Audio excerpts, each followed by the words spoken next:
సామెతల గ్రంథంలో మన జీవితానికి కావలసినటువంటి ఎన్నో విలువైన పాఠాలు భక్తుల ద్వారా దేవుడు పలికించి మన కోసం గ్రంథస్థం చేయించాడు. సామెతల గ్రంథంలో ఎక్కువ నీతిమంతుడు భక్తిహీనుడు అనే ఇద్దరి మీద బోలెడంత సబ్జెక్ట్ ఉంటుంది. సామెతల గ్రంథంలో నీతిమంతుడు, భక్తిహీనుడు, బుద్ధిమంతుడు, బుద్ధిహీనుడు, ఈ ఇద్దరి మీద చాలా విషయాలు రాయబడి ఉంటాయి. అయితే కొన్నిసార్లు నేను వాటిని కూడా ఎత్తి మీతో పంచుకోవటం జరిగింది. ఈరోజు వాటికి వేరుగా మనందరికీ అవసరమైన ఒక మాటని దేవుడు రాయించి ఉంచాడు. ఈ మాట నా జీవితంలో నాకెంతో ప్రోత్సాహకరంగా ఉండింది. యెహోవా ఆశీర్వాదము ఐశ్వర్యమిచ్చును, నరుల కష్టము చేత ఆ ఆశీర్వాదము ఎక్కువ కాదు అన్నాడు. ఆశీర్వాదాల్లో రకాలు ఉన్నాయి. ఆర్థికపరమైన ఆశీర్వాదం, సంతానపరమైన ఆశీర్వాదం, ఆరోగ్యపరమైన ఆశీర్వాదం, అలాగే సమాధానం, అశాంతి వేదన లేకుండా సమాధానం విషయమైనటువంటి ఆశీర్వాదం, ఆధ్యాత్మిక విషయాల్లో ఆశీర్వాదం. ఇట్లా ఆశీర్వాదం అనేది ఒక రకం కాదు. చాలాసార్లు మోకాళ్ళుని ప్రార్థన చేసి మనం నన్ను ఆశీర్వదించు ప్రభువా, నన్ను ఆశీర్వదించు ప్రభువా అంటాం. ఏ విషయంలో నిన్ను ఆశీర్వదించాలి అనేది దేవుడు అడుగుతాడు. ఏదో ఒకటి ప్రభువా ఆశీర్వదించు నాయన. అవును, నీకు సంతానపరమైన ఆశీర్వాదం కావాలా, ఆర్థికపరమైన ఆశీర్వాదం కావాలా, ఆధ్యాత్మిక ఆశీర్వాదం కావాలా, నీకు ఆత్మ సంబంధమైన దీవెనలు కావాలా, భౌతికమైన దీవెనలు కావాలా, దేవుడు అడుగుతాడు. ఏదో ఒకటి ప్రభువా నన్ను ఆశీర్వదించిన ఆయన అంటాం. ఆశీర్వాదం అంతా ఒక్కటి కాదు, ఆశీర్వాదంలో రకాలు ఉన్నాయి. సరే, ఇక్కడ ఐశ్వర్యానికి సంబంధించినటువంటి ఆశీర్వాదాన్ని గురించి మాట్లాడాడు. ఐశ్వర్యం అంటే సిరి సంపదలు మనకు తెలిసి. ఈ ఐశ్వర్యం అనేది ఒక్క విధమైన ఐశ్వర్యాన్ని గురించి బైబిల్ మాట్లాడటం లేదు. రెండు విధములైన ఐశ్వర్యాలను గురించి దేవుని వాక్యం మాట్లాడుతుంది. ఒకటి ఈ భౌతికమైన సిరి సంపదలు, రెండు ఆత్మీయమైన సంపదలు. ఇక్కడ యెహోవా ఆశీర్వాదం ఐశ్వర్యం ఇస్తుంది, నరుల కష్టము చేత ఆ ఆశీర్వాదము ఎక్కువ కాదు అన్నాడు. ఈ పలికిన ఈ మాటని మనం అక్షరార్థంగా తీసుకుంటే, భూమి మీద ఐశ్వర్యవంతులైన వారందరినీ యెహోవాయే ఆశీర్వదించాడా, ఆయన ఆశీర్వదిస్తేనే వీళ్ళంతా ఐశ్వర్యవంతులయ్యారా అన్న ప్రశ్న ఏర్పడుతుంది. ఒక సినిమా యాక్టర్ ఉన్నాడు, బాగా వినాలి. ఒక సినిమా యాక్టర్ ఉన్నాడు, కొన్ని కోట్ల రూపాయలు. కొంతమంది రాజకీయవేత్తలు ఉన్నారు, వేల కోట్ల రూపాయలు. కొంతమంది పెద్ద పెద్ద వ్యాపారస్తులు ఉన్నారు. ఈరోజు వాళ్ళ దగ్గర విస్తారమైన సంపద ఉంది, చాలా ఐశ్వర్యవంతులు. వాళ్ళ బిల్డింగ్ మీద ఫ్లైట్ దిగేంత ప్లేసు, హెలికాప్టర్ దిగేంత ప్లేసు ఉందంట వాళ్ళ బిల్డింగ్ పైన. చక్కగా పెద్ద గ్రౌండ్ అన్నమాట, అంత పెద్ద బిల్డింగ్. ఎంత ఐశ్వర్యమో, ఎంత సంపదో, ఎన్ని లక్షల కోట్ల డబ్బులో. విచిత్రం ఏంటంటే వాళ్ళు నిజ దేవుడిని ఎరగరు. నీవు నేను ఆరాధిస్తున్న యేసయ్యని వాళ్ళు ఎరగరు, యెహోవా అన్న ఆయనని వాళ్ళు ఎరగరు. కానీ వాళ్ళు కోట్ల కోట్ల రూపాయల డబ్బులో ఉన్నారు. వాళ్ళకి ఆర్థికపరమైన ఐశ్వర్యపరమైన ఆశీర్వాదం కుప్పల తెప్పలుగా ఉంది. ఎవరిచ్చారు? ఓ ప్రశ్న. ఈ ఒక్క మాటే కాదు, బైబిల్లో ఇంకా విచిత్రమైన మరికొన్ని మాటలు ఉన్నాయి. కీర్తనల గ్రంథంలో యెహోవా ఇల్లు కట్టించని ఎడల కట్టువారి ప్రయాసము వ్యర్థమే అంటాడు. అంటే ఇప్పుడు లోకంలో చాలామంది పెద్ద పెద్ద బిల్డింగులు కట్టుకుంటున్నారు. చిన్నోళ్ళు చిన్న ఇల్లు కడుతున్నారు, పెద్దోళ్ళు పెద్ద ఇల్లు కడుతున్నారు, కొంతమంది 2 ఇళ్ళు కడుతున్నారు. అర్థం కాలేదా? కొంతమంది ఇంకా విశాల హృదయాలు 3 ఇళ్ళు కూడా కడుతున్నారు. సరే, ఇది వేరే సంగతి. చిన్నిళ్ళైనా పెద్దిళ్ళైనా యెహోవా ఇల్లు కట్టించని యెడల కట్టువారి ప్రయాసము వ్యర్థమే. అంటే కట్టినన్ని ఇళ్ళన్నీ ఆయనే కట్టించాడు అని అర్థం వస్తుంది. భక్తుడి కంటే దేవుడు కట్టించాడు, దేవునికి స్తోత్రం. మరి భక్తిహీనుడికి ఎవరు కట్టించారు? అవునా? అది ఎక్కడుంది? కీర్తనల గ్రంథం 127వ కీర్తన మొదటి వచనం. యెహోవా ఇల్లు కట్టించని ఎడల, యెహోవా ఇల్లు కట్టించని ఎడల దాని కట్టువారి ప్రయాసము వ్యర్థమే. యెహోవా పట్టణమును కాపాడని ఎడల దాని కావలి కాయువారు మేలుకొని ఉండుట వ్యర్థమే. మీరు వేకువనే లేచి చాలా రాత్రి అయిన తర్వాత పండుకొనుచు మీ చేతుల కష్టార్జితమైన ఆహారము, మీ కష్టార్జితమైన ఆహారము తినుచూ నుండుట వ్యర్థమే. తన ప్రియులు నిద్రించుచుండగా ఆయన వారికి ఇచ్చుచున్నాడు. రైట్. మనకంటే దేవుడు ఇస్తున్నాడు, మరి వాళ్ళకి ఎవరు ఇస్తున్నారు? మనల్ని అంటే దేవుడు కాపాడుతున్నాడు, మరి వాళ్ళని ఎవరు కాపాడుతున్నారు? సరే, మనకి దేవుడు ఐశ్వర్యం ఇచ్చాడు, ఆశీర్వాదం ఇచ్చాడు అంట, మరి వాళ్ళు కూడా కోట్లు సంపాదిస్తున్నారు కదా. మరి వాళ్ళ యెహోవా ఆశీర్వాదం ఐశ్వర్యం ఇచ్చునంటే అంత ఐశ్వర్యం వాళ్ళు దేవుని ఆశీర్వాదంతోనే పొందారా? అసలు ఇక్కడ బైబిల్ గ్రంథంలో ఏ ఇంటిని గురించి మాట్లాడుతున్నాడు, ఏ పట్టణాన్ని గురించి మాట్లాడుతున్నాడు, ఏ ఐశ్వర్యాన్ని గురించి మాట్లాడుతున్నాడు అనేది ఒక ప్రశ్నగా మనం తీసుకుంటే, ఈ మూడు విషయాలు భౌతిక ప్రపంచంలో ఉన్నాయి, ఆధ్యాత్మిక ప్రపంచంలో కూడా ఉన్నాయి. భౌతిక ప్రపంచంలో ఐశ్వర్యం ఉంది, భౌతిక ప్రపంచంలో ఒక ఇంటి నిర్మాణం ఉంది. అంటే ఇలా ఈ భూమి మీద మనం సంపాదించే సంపాదన ఐశ్వర్యం, కట్టే ఇల్లు నివాసయోగ్యమైన ఇల్లు. మూడవది కాపాడబడవలసిన పట్టణం. ఈ చిలకలూరిపేట ఒక పట్టణం, దీని ప్రక్కన నరసరావుపేట, జంట పట్టణాలు. దీనికి 30 కిలోమీటర్ల దూరంలో చీరాల పట్టణం ఉంది. అటు నరసరావుపేట, ఇటు చీరాల మధ్యలో ఉన్నది చిలకలూరిపేట పట్టణం. 3 పట్టణాలు అన్నమాట.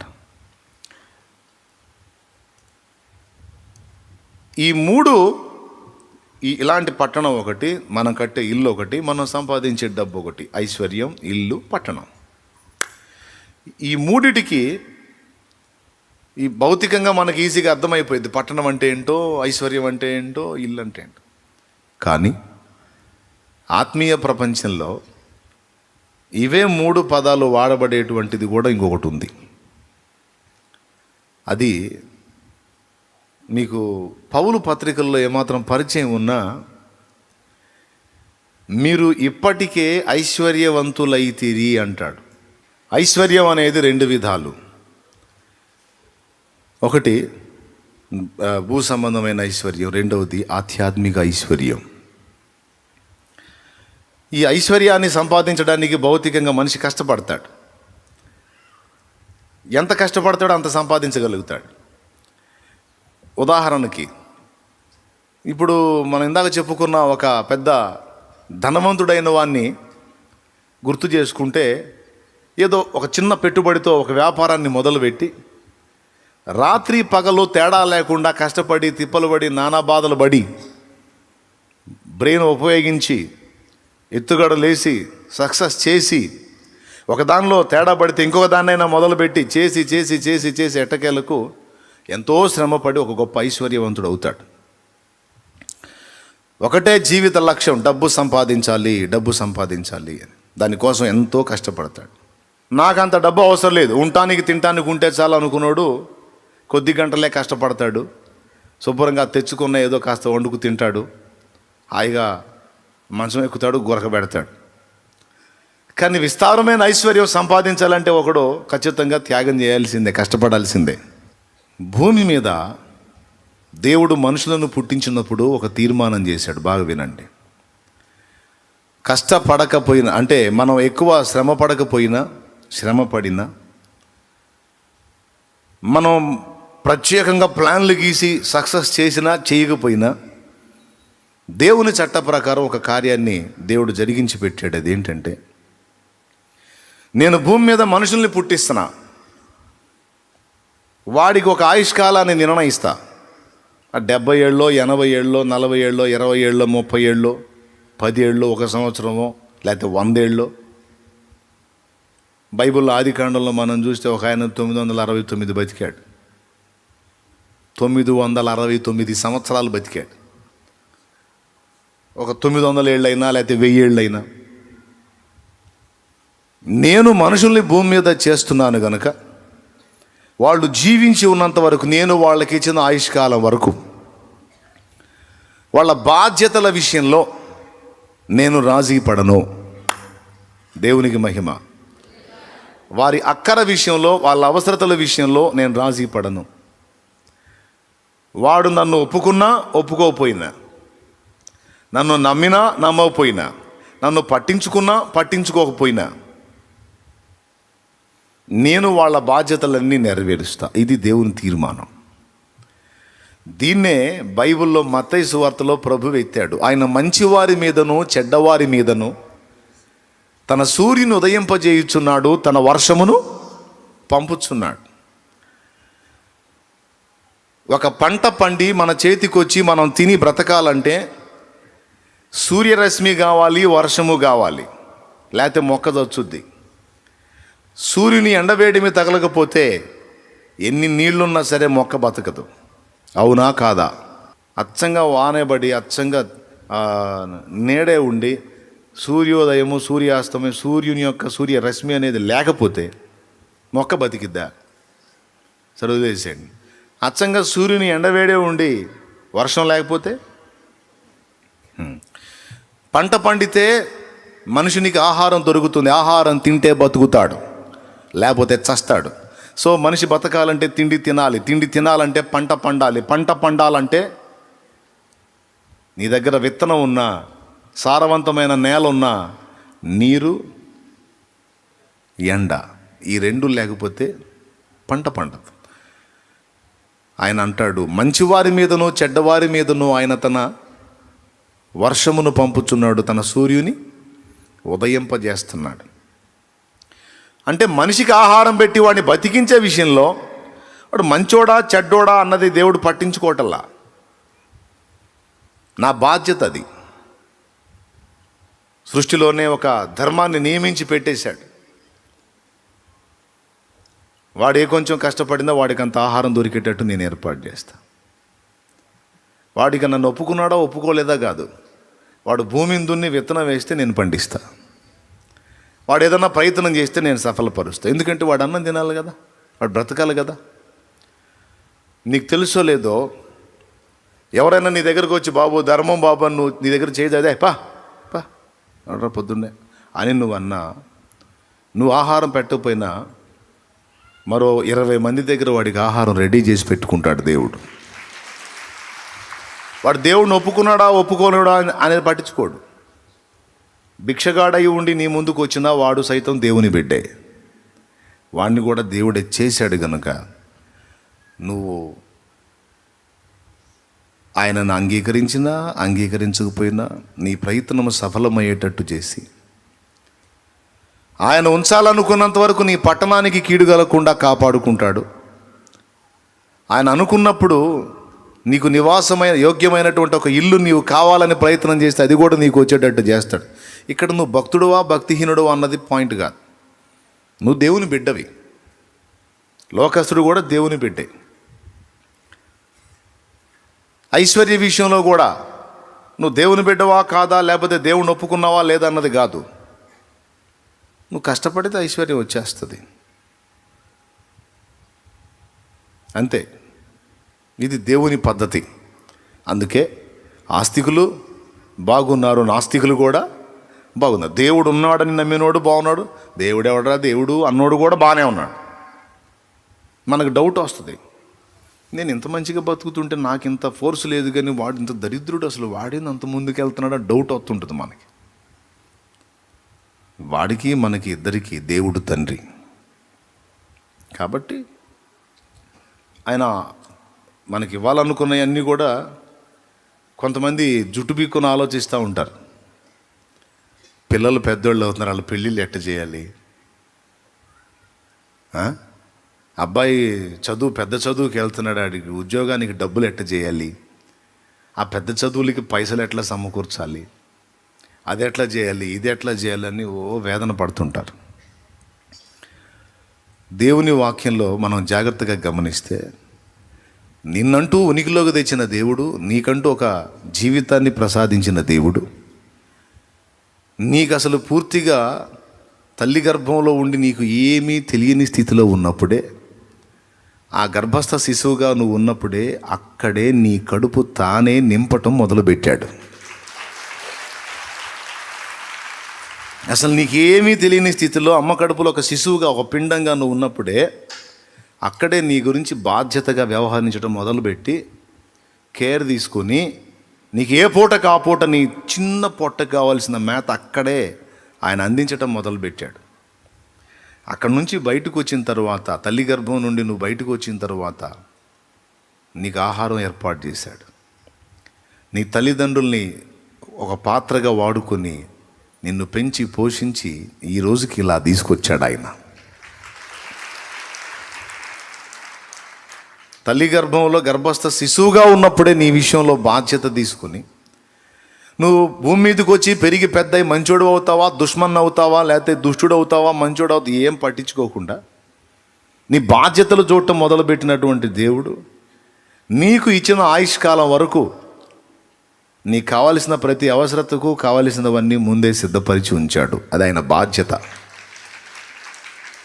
ఇది ఎలా చెప్పొచ్చు అంటే, ఒక తల్లికి 4 కొడుకులు ఉన్నారు. ఆ తండ్రి పోతా కోట్ల రూపాయల ఆస్తి ఇచ్చిపోయాడు. ఈ ఈ 4 కొడుకుల్లో 2 చెడిపోయిన వాళ్ళు, 2 మంచోళ్ళు. కానీ తల్లి పోతా బ్యాంకులో ఈ చెడిపోయిన వాళ్ళ పేరు మీద కూడా మనీ వేసిందట అన్నమాట. 2 మంచోళ్ళ పేరు మీద కాదు, చెడిపోయిన వాళ్ళ పేరు మీద కూడా మనీ వేసినట్టు. ఇంకా చెప్పాలంటే మంచోళ్ళది కూడా కొంచెం తీసి చెడిపోయిన వాళ్ళకి వేసిపోయింది. తెలీదా? నిజమా కాదా?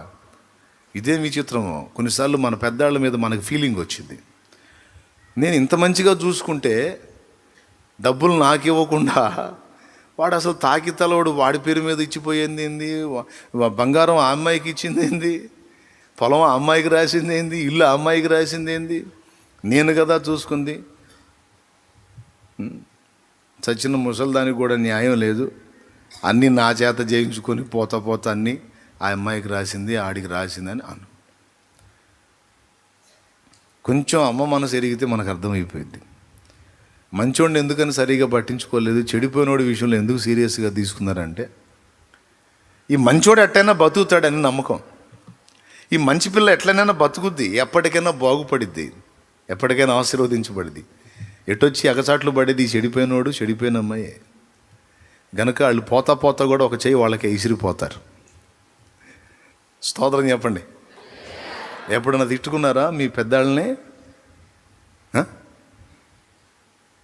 అబద్ధాలు ఆడవాకండి, సణుక్కొని ఉంటారు కదా.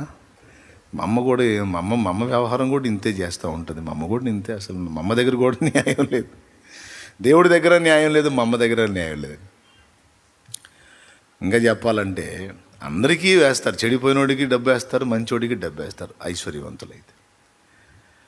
ఇది చెడిపోయినోడు కదా అని వేయకుండా పోదు. అమ్మ బాధ్యత అది, నాన్న బాధ్యత అది. అట్లాగే మనల్నంటూ ఉనికిలోకి తెచ్చాడు కనుక మళ్ళా మనం యాత్ర ముగించేదాకా మనకు కావాల్సిన ప్రతి అవసరతకు సంబంధించి ఎప్పటికప్పటికి ఎక్కడికక్కడికి ఏర్పాట్లు చేసే పెట్టాడు ఆయన. దేవుణ్ణి ఎరిగిన మనం కాదు, దేవుణ్ణి ఎరగని అన్యుడు కూడా ఈ మాట వాడతాడు. అన్ని దేవుడే చూసుకుంటాడు, భగవంతుడు ఉన్నాడు, ఆయనే చూసుకుంటాడు. వాడికి అన్యాయం జరిగిందా సరే, దేవుడు ఉన్నాడురా అంటాడు. వానికి అనుకున్నవి జరగకుండా ఎదురు దెబ్బలు తగులుతున్నా సరే, కానీ భగవంతుడి దయ ఇప్పటికి ఇదే ప్రాప్తం కానీ అంత వేదాంత ధోరణిలో వాళ్ళు కూడా మాట్లాడతారు. అసలు వాళ్ళకున్న విశ్వాసం ఎంత గొప్పదంటే, ఒక సూక్తి రాసి పెట్టుకున్నారు వాళ్ళు. గతంలో చెప్పా, ఒక సూక్తి రాసి పెట్టేసుకున్నారు. ఏం సూక్తి తెలుసా? 100 కోటి దరిద్రాలకు అనంత కోటి ఉపాయాలు అని. ఏంటి 100 కోటి అంటే 100 కోట్ల దరిద్రాలకి అనంత కోటి ఉపాయాలంటే లెక్కలేనన్ని ఉపాయాలు ఉంటాయిరా, దేవుడు రెడీ చేసే పెట్టుంటాడు. కాబట్టి ఎన్ని దరిద్రాలు వచ్చినా వాటిని తొలగించుకునే ఉపాయాలు దేవుడు దాచిపెట్టే ఉంచుతాడు. మనమేం భయపడాల్సిన అవసరం లేదు.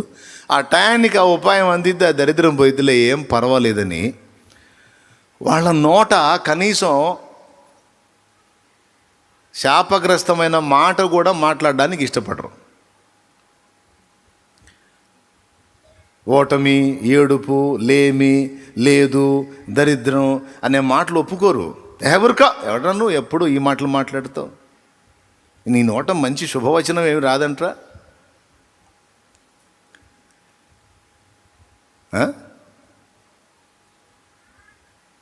అమంగళ వాక్యాలు తప్పితే మంగళకరమైన వాక్యాలు మాట్లాడవంటరా వెధవాయ్. మరీ ఎక్కువ గ్రాంధికాన్ని వాడేవాళ్ళు అమంగళం ప్రతిహతం అవుగాకంట, ఏదైనా వినకూడని మాట వింటే. అందుకే పెళ్ళి చేసేటప్పుడు సువార్త చెప్పాలంటే నేను చావు అనే పదం వాడను. ఎందుకంటే అన్ని జనుల పెళ్ళి జరుగుతున్నప్పుడు కొంతమంది విశ్వాసులైన వాళ్ళు, అన్ని జనుల్లోంచి రక్షింపబడ్డోళ్ళు చర్చిలో మ్యారేజ్ చేసుకుంటుంటారు కదా, వాళ్ళ బంధువుల్ని పిలుస్తారు, అంతా అన్ని జనులే వచ్చి కూర్చుంటారు.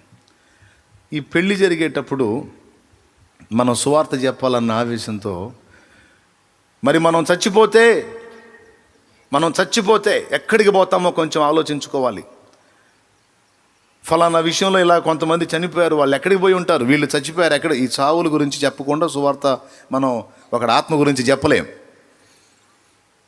కానీ అన్యుల మధ్యలో శుభకార్యంలో ఒక మంగళకరమైన పని జరుగుతున్నప్పుడు మనం చావులు బతుకులు అన్నాం అనుకో, ఆ కూర్చున్నోడు లేచిపోతాడు. ఏంటి వీడు కూర్చున్న కాడ నుంచి పెళ్లి కన్ను తిరిగి సాగు గోల చెప్తున్నాడు, చిచి అంతే ఎందుకు శాపగ్రస్తమైన మాటలోనే లేచి వెళ్ళిపోతారు వాళ్ళు. అందుకే చావు అనే పదం వాడకూడదు. అందుకే యాత్ర ముగింపు అని చెప్తాను నేను. మనోళ్ళు కొంతమంది వదిలేస్తూ ఉంటారు, సావు బతుకు సావు అని. వాడకూడదు, చావు అనే పదం వాడకూడదు. ఆ మాట 2-3 సార్లు నువ్వు వాడావా, నీ సువార్త కోదాండం, నీ పెళ్లి కోదాండం, పోరా బాబా లేచి వెళ్ళిపోతాడు.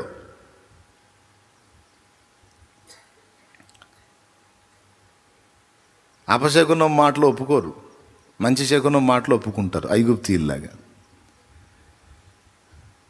ఎందుకు ఈ మాటలు చెప్తున్నా నేను? వారు సైతము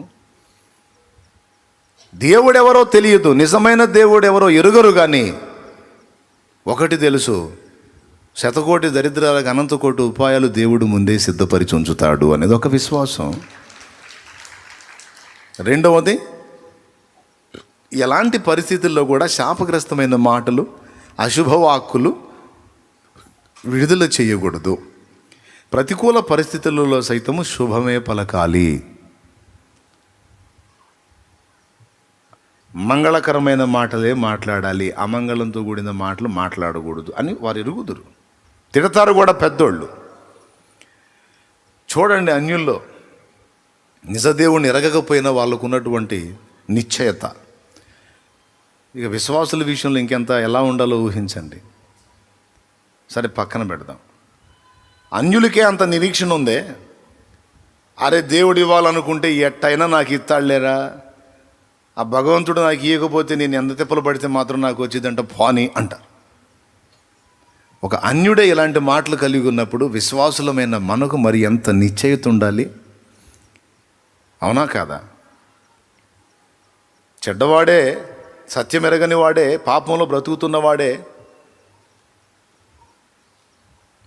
అలాంటి మాటలు కలిగి ఉంటే మనం ఎలా ఉండాలి? కానీ మనం ఎయ్యి పలకాలో అవి పలకకూడదు, అవి ఎక్కువ పలకడానికి ఇష్టపడతాం.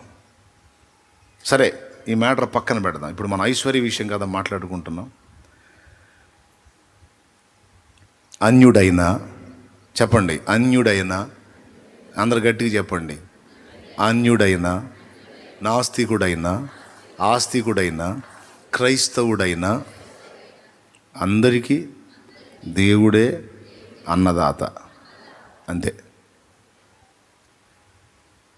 ఎందుకు అంటే వాడికంటూ ఉనికి తెచ్చింది ఆయన, వాడికంటూ జీవితం ఇచ్చింది ఆయన. కనుక వాడు అంగీకరించినా అంగీకరించకపోయినా, ఒప్పుకున్నా ఒప్పుకోకపోయినా వాడికి ఆయుష్కాలం నిర్ణయించినంత వరకు వాడికి ఇవ్వాలనుకున్నవన్నీ దేవుడు ఇచ్చేస్తాడు. ఇక మనకు ఉండాల్సిన నిరీక్షణ ఏంటంటే, విశ్వాసమైన మనకి వారి విషయంలో సైతం అలా స్పందించే దేవుడు, ఆయనను గుర్తించి ప్రేమించి ఆయన రక్తంలో కడగబడి ఆయన చూపించిన పరిశుద్ధ నీతి మార్గంలో నడుచుకోవటానికి మనల్ని మనం సిద్ధపరచుకొని కొంతమేర నడుస్తూ సాధన చేస్తున్న మన విషయంలో మరి ఎక్కువ బాధ్యత వహించడా? విచారించ ఈ సమస్యలన్నిటి గురించి విచారించేవాడు అన్యుడు అన్నాడు. అన్యుల్లో సైతం ఇందాక నేను చెప్పిన మాటలను బట్టి అంత నిరీక్షణ, అంత నిశ్చయిత ఉందే, మరి క్రీస్తు యేసునందు విశ్వాసులమైన మనకి ఎంత నిరీక్షణ ఉండాలి, ఎంత నిశ్చయిత ఉండాలి. కానీ వాళ్ళకు ఉన్నటువంటి మాట మన దగ్గర ఉండకపోయినాయి. 100 సమస్యలు రాని నా దేవుని దగ్గర 1,00,000 జవాబులు ఉన్నాయి అని ఎందుకు అనవు నువ్వు? ప్రభువుకు స్తోత్రం చెప్పండి. 100 సమస్యలు రాని నా దేవుని దగ్గర నా 100 సమస్యలకు 1,00,000 జవాబులు ఉన్నాయి. నేను చెప్తున్నా, ఆస్తికుడికి అన్నీ రెడీ చేస్తే ఆస్తికుడివి, విశ్వాసివి, దేవుని సంబంధివి నీకు రెడీ చేయడా? నువ్వు విశ్వసించి ఆయన వైపు చూసి నెమ్మది పొందు. నీకు కావలసిన సమస్తము ముందే సిద్ధపరచబడినవి. నీకు కావలసిన సమస్తము ముందే సిద్ధపరచబడినవి. నువ్వేం దీని గురించి గందరగోళం అవ్వాల్సిన అవసరం లేదు. నీ పిల్లల చదువులని, నీ చదువని, పెళ్ళని, పెటాకులని, పిల్లలని, అదని ఇదని ఇల్లని, ఆ మజిలీకి వచ్చినప్పుడు నీకు అది అందేటట్టు ఏర్పాటు చేశాడు ఆయన.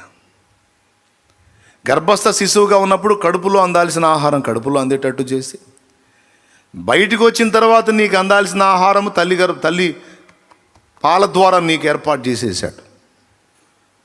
అక్కడి నుంచి ఆయన దృష్టి పెట్టాడు నీ మీద. ఈరోజు నువ్వు ఈంతున ప్రభువును వదిలేసి వెళ్ళిపోయినా సరే నీకు అన్నం పెడతాడు ఆయన. యేసుని విసర్జించి వెళ్ళిపోయినా సరే నీ కడుపు కూడా నింపుతానే ఉంటాడు ఆయన. ఎందుకంటే అది ఆయన తీర్మానం. ఆయన అన్యాయస్తుడు కాడు. సింపుల్గా ఒక మాట చెప్పాలంటే, నేను కొన్ని పశువుల్ని, పక్షుల్ని ఉంచాను పిల్లలు చూస్తారని. చిన్న పార్క్ ఒకటి క్రియేషన్ చేసి, పార్క్ క్రియేట్ చేసి అందులో ఉంచాను కొన్నిటిని. నాకెంత భయమో తెలుసా వాటి గురించి. మీరు జస్ట్ అట్లా చూసి వెళ్ళిపోతారు. కనీసం ఒక కాయ కూడా తెచ్చి పెట్టరు దాన్ని. కొంతమంది అనుకుంటారు, ఒక కాయ తెచ్చి దానికి పెడితే. పక్షులు ఉన్నాయి, పావురాళ్ళు ఉన్నాయి. 1 కిలో గింజలు తీసుకొచ్చి చల్లితే ఎంత బాగుండు. ఆహా, ఎవరన్నా చల్లితే మాత్రం భలే ఎగురుతున్నాయి కదా, నువ్వు తెచ్చి పెట్టవచ్చుగా. పెట్టరు. 1 కిలో గింజలు ఏడదెత్తాయింది. ఎవరో 2-3 చూసి రెగ్యులర్గా వచ్చి కాసిన గింజలు తీసుకొచ్చి వాటికి చల్లి అవి తింటా ఉంటే సంతోషపడ్డావు. మీరు పెట్టినా పెట్టకపోయినా ఎంతమంది ఉన్నారండి. కూటం అయిపోయిన వెంటనే కొంతమంది వెళ్ళి దర్శిస్తారు. కూటానికి ముందు పెందలాడు వచ్చి కొంతమంది దర్శిస్తారు. అన్నిటికంటే పెద్దది ఒంటె ఉంది. ఇంతలా దోసకాయ ఇవ్వు నువ్వు దానికి. ఇంతలా దోసకాయ ఎట్లా తినేది అన్నయ్య అందు.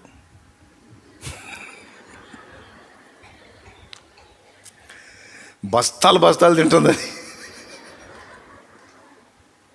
ఒక దోసకాయ తీసి దాని నోటికి అందిస్తే ఏం ప్రాబ్లం లేదు, బ్రదర్ ఇంకోటి రెడీ చేసుకో అని నేను ఇంకొక కాయ తీసేటప్పటికి టపా టపా టపా నవిలి పడేస్తుంది. తెచ్చినప్పుడేమో నడుము 4 అడుగులు ఉంది. ఇప్పుడు నాకన్నా ఎత్తు అయిపోయింది దాని నడుము. దాని కాలంత లేదు. నేను వెళ్ళిపోయింది ఎక్కడికో. గంభీరంగా ఉంటుంది. నా వాయిస్ వినపడిందంటే ఒక కేకేసిద్ది. అదొక టైపులో అరుసుద్ది. ఇంకెవరు వచ్చింది అరవదు. ఎందుకు తెలుసా? ఎరా తెచ్చావు, అందరిని చూడమని పెట్టావు నన్ను ఈడ, మరి నా కడుపు నింపేది ఎవరురా? దుర్మార్గుడా, పెట్టు దోసకాయలు పెట్టు. దోసకాయలు లేకపోతే క్యాలీఫ్లవరు, క్యాబేజీ ఆకులు.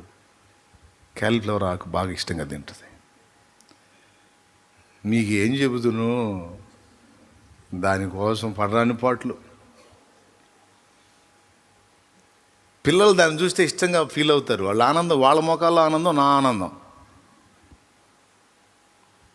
దానికోసం ఆ చెరువు కట్ట మీదకి వెళ్ళి, అప్పుడు వేసవి కాలంలో ఆ కూరగాయలు అవి సరిగా అందట్లా, వేపాకు కూడా తింటుంది.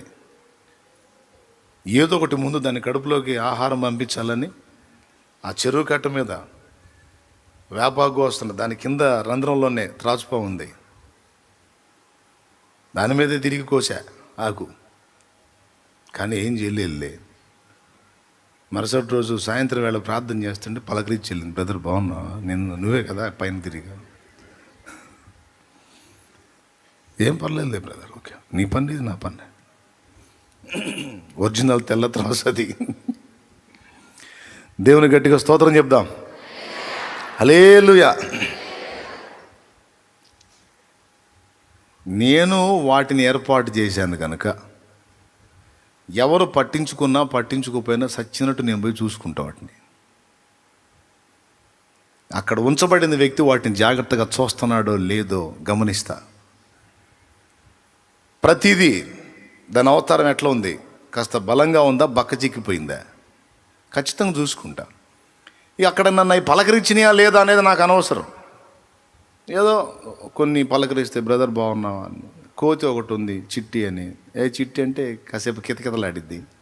వచ్చావా ఎప్పుడన్నా ఒకసారి వస్తావు దరిద్రుడా, మాకు సరిగా ఫుడ్ పెట్టరా అన్నట్టు అనుకుంటుందో ఏం పడో మరి, కాస్త కితకితలాడిద్ది. చిట్టి అంటే చాలు కాసేపు తలెత్తి చూసి ఏదో కాస్త మాట్లాడినట్టుగా ప్రవర్తించింది. ఆ ఒంటెను ఈ కోతి. ఇంకా గాడిద ఉంది, అడ్డగాడిద అసలు పట్టించుకోదు. సమీపంలోకి వెళ్తే కాలుతో తన్నటం తప్ప దానికి ఏం తెలియదు. ఎందుకు వచ్చినా కూడా దానికైతే నేను దగ్గరలోకి పోను. ఇక ఈ జంతువుల విషయం ఎందుకు చెప్తున్నానంటే, అవి నన్ను పలకరించలేదా నాకు అనవసరం. వాటికి 3 పూట్ల ఆహారం దొరుకుతుందా లేదా, వాటిని నేను తెచ్చి పెట్టాను కనుక వాటి కడుపులు నింపాలి, వాటిని జాగ్రత్తగా చూసుకోవాలి. ఇది నా బాధ్యత. మీరు వాటిని చూసి ఆనందించి వెళ్ళిపోతారు, కానీ వాటి కడుపు నింపే బాధ్యత నాది. ఎందుకంటే ఏర్పాటు చేసింది నేను. ఒకవేళ వాటి కడుపు నింపకపోతే పాపం నాకు, నేను అన్యాయస్తుడిని అవుతాను. నువ్వు ఆహారం పెట్టలేని వాడివి ఎందుకు తెచ్చావు? నువ్వు వాటి బాగోగులు చూడలేని వాడివి ఎందుకు తెచ్చావు? అన్యాయం కదా. అవి ఉన్న దగ్గరే ఉంచితే మరొకడు వాటి కడుపు నింపేవాడు. అరే ఎక్కడో ఉన్న వాటిని నీ దగ్గర తెచ్చి బంధించి పెట్టి, ఇప్పుడు ఒంటె ఉంది, తాడుతో కట్టేశాను, పాపం దాన్ని వదిలితే తింటుంది, లేకపోతే దాన్ని బతికేంది. ఇదంతా మీకు ఎందుకు చెప్తున్నానంటే, ఒక పశువునో పక్షినో మనం తెచ్చి పెంచితే మన దగ్గర ఉన్నందుకు, మనం దాన్ని స్వీకరించినందుకు దాని సకల బాధ్యతలు మనం చూసుకున్నట్టే. మనల్నంటూ ఉనికిలోకి తెచ్చిన దేవుడు మనకు కావలసిన సమస్తము ముందే సిద్ధపరిచి ఉంచాడు. పావురాళ్ళు ఉన్నాయి. ఏ రోజుకి ఆ రోజు పొద్దున్నే అబ్బాయి బజారుకి పోయి ఒక 5 కిలోలు సజ్జలను జొన్నలు తీసుకురాయా, అయిపోయింది. మధ్యాహ్నం పూట అరే అబ్బాయి ఒకసారి బజారుకి వెళ్ళి ఒక 5 కిలోలు సజ్జలు జొన్నలు తేయా, సాయంత్రం అయింది. అరే అబ్బాయి ఒక 5 కిలోలు సజ్జలు జొన్నలు తేరా అబ్బాయి అంటానా అనను. ఒక 4 రోజులు సరిపడా ముందే 2-3 బస్తాలు ఆడ పెట్టిస్తా. అవునా? ఇప్పుడు చెప్పండి, పావురాలు ఆలోచించుకునే అవసరం ఉందా? కనీసం వెళ్ళి చెక్ చేసుకున్నాయా, చాలా ఏమన్నా ఉందా, నా ఏడబెట్టే బస్తాలు సాయంత్రానికి ఉన్నాయా, మధ్యాహ్నానికి జాగ్రత్త చేసావా అని చూడు, లేకపోతే మా కడుపులు మాడదు అని ఎప్పుడన్నా ఒక పావురం వచ్చి అడిగిందే, జాగ్రత్త చెప్పిందే? అవసరమే లేదు. దానికి ఉదయానికి కావాల్సింది, మధ్యాహ్నానికి కావాల్సింది, సాయంత్రానికి కావాల్సింది, మరుసటి ఉదయానికి కావాల్సింది మొత్తం బస్తాల రూపంలో భద్రంగా ఉంది. ఇక్కడ ఇంకొక ట్విస్ట్ కూడా, బస్తా మొత్తం ఒకేసారి ఎత్తనా? పెద్దగా చెప్పాలి. ఎప్పటికి ఎంత అవసరం కాస్త నోరు తెరిచి చెప్పండి. ఎప్పటికి ఎంత అవసరమో, అంతేగాని బస్తా బస్తా తెచ్చి గుమ్మరిస్తే వ్యర్థమైపోయిద్ది. అలాగే నీకు దేవుడు సిద్ధపరిచినవి, దాచి ఉంచినవి ఒకేసారి నీ చేతికి ఇవ్వడో. ఆ సమయం రావాలి, ఆ మజిలీకి రావాలి, అప్పుడు నీకు అది అందాలి. ఇది దేవుని చట్టం. ఇక నువ్వు విశ్వాసివిగా నీకు కావాల్సిన సమస్తము ముందే సిద్ధపరిచాడు. దేవునికి మహిమ. కాకపోతే అన్యులకి మనకి వ్యత్యాసం ఏంటంటే, లోకస్తులకి మనకి వ్యత్యాసం ఏంటంటే, అన్నీ ఉన్నా వారు అందులో ఆనందం పొందలేరు. మనకు తగినంత ఉన్నా ఇందులో మనకి సంతృప్తి, ఆనందం ఉంది.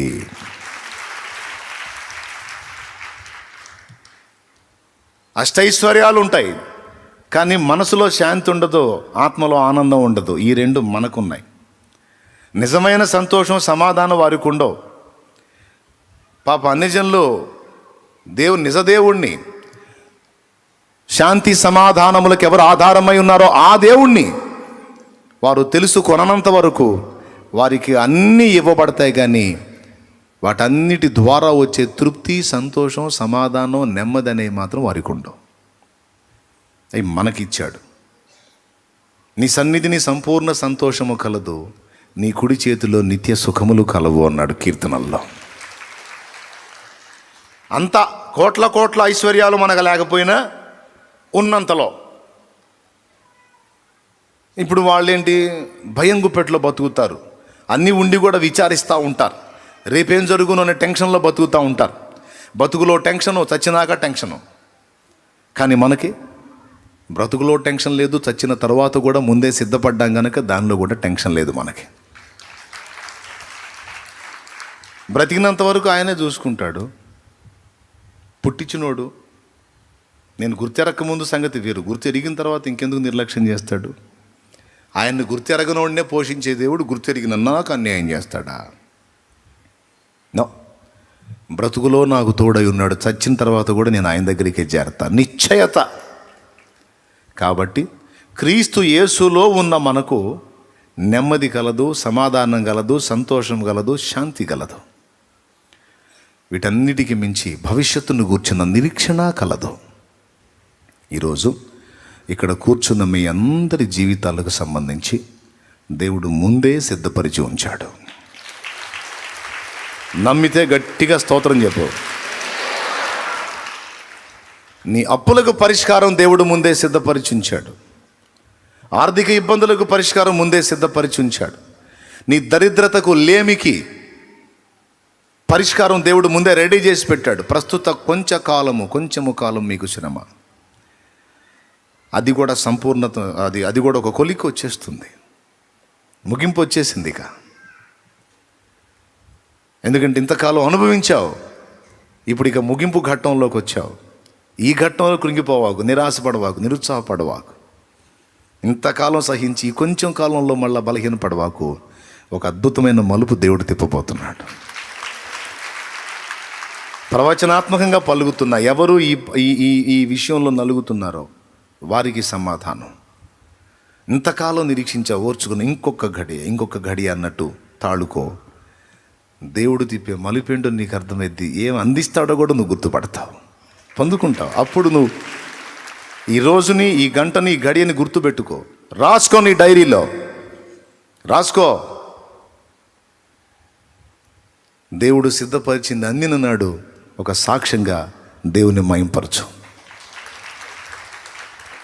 చెప్పు, విశ్వాసంతో చెప్పు. ఉందా లేదా?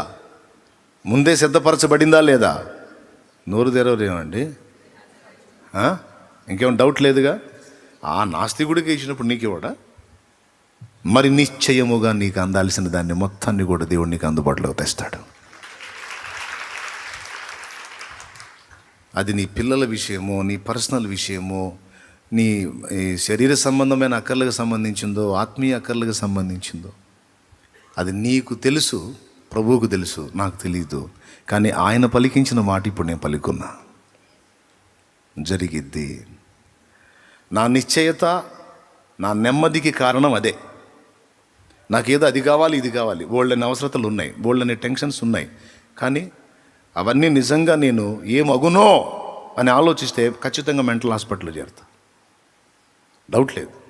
నిద్ర మాత్రం వేసుకుని నిద్ర రాదు. అవన్నీ దేవుడు నాకు ముందే సిద్ధపరిచాడని నమ్మి యెహోవా ఈరే అనుకొని నిద్రపోతున్నా, తిరుగుతున్నా. చెప్పు, ఎవరు? యెహోవా ఈరే. ఆ ఘట్టంలో, ఆ ఘడియలో, ఆ పర్వతం మీద ఆయనే చూసుకుంటాడు, ఆయనే. కాబట్టి చెప్పండి, ఆర్థికపరమైన ఇబ్బందులు, ఐశ్వర్యానికి సంబంధించిన సమస్యలు, ఏదైనా ముందే డౌట్ లేదుగా. ఇప్పుడు నెమ్మదిగా ఉండండి. ఇప్పుడు పాయింట్కి వస్తా. ఐశ్వర్యం అనేది 2 విధములు. భౌతికమైన ఐశ్వర్యం అన్యులు పొందుతారు, మనం పొందుతాం. అన్యులు పొందుతారు కానీ అనుభవించలేరు, మనం పొందుతాం మరియు అనుభవిస్తాం. ఇది వాళ్ళకి మనకున్న వ్యత్యాసం. వారు ఇంటి కోసం ప్రయత్నం చేస్తే ఇల్లు వచ్చింది, కానీ ఇంట్లో సమాధానం అనేది మాత్రం క్రీస్తు వల్లనే వచ్చింది. ఈరోజు మనం కూడా ఇంటిని పొందుతాం, కానీ ఇంటితో పాటు మనకి క్రీస్తున్నాడు గనుక లోకం అనుభవించని శాంతి మనం అనుభవించగలుగుతాం. సమాధానకర్త యేసు. యేసు లేని ఇంట్లో సమాధానం అసంభవం. ఉన్నట్టుగా వాళ్ళు కనిపిస్తారు, అదంతా ప్లాస్టిక్ వ్యవహారం. ఒరిజినల్ క్రీస్తు యేసు సంబంధంలోనే దొరుకుతుంది. ఆయన ఉన్నాడు, నా కాపరి ఆయన కాపుదల కింద నేనున్నా, నాకు నెమ్మది. దేవుడు చెప్తుంది కూడా అదే. ఎరగనోడు బాధపడతాడు, నువ్వు ఎరుగున్నావు గనక నిబ్బరం కలిగి ఉండు, నా చేతుల్లో ఉంది నీ జీవితం అంటున్నాడు ఆయన. నువ్వు ఇప్పుడే గందరగోళం అయిపోవాకు. ఉదయానికి పౌరాళ్ళకి సిద్ధపరచాల్సింది సిద్ధపరిచినట్టే సాయంత్రానికి కూడా ముందే రెడీ చేశాను. ఉదయంలో నువ్వు ఉండి సాయంత్రపు దాన్ని ఇప్పుడే అడగవాకు, సాయంత్రం రాని అప్పుడు నువ్వు దాన్ని తింటూ ఆనందిస్తావు అంటాడు. ఇది మనకి బాగా అర్థమైతే అస్సలు టెన్షన్ ఉండదు. ఆ టైంకి నాకు దేవుడు తప్పకుండా ఏర్పాటు చేస్తాడనే భరోసా నీకుంటే ఇక శాంతి నీ దగ్గర నుండి ఎవ్వడు తొలగించలేడు. శాంతి, సమాధానం, ఆనందం ఎక్కడ ఉంటాయో ఆరోగ్యం కూడా అక్కడే ఉంటుంది.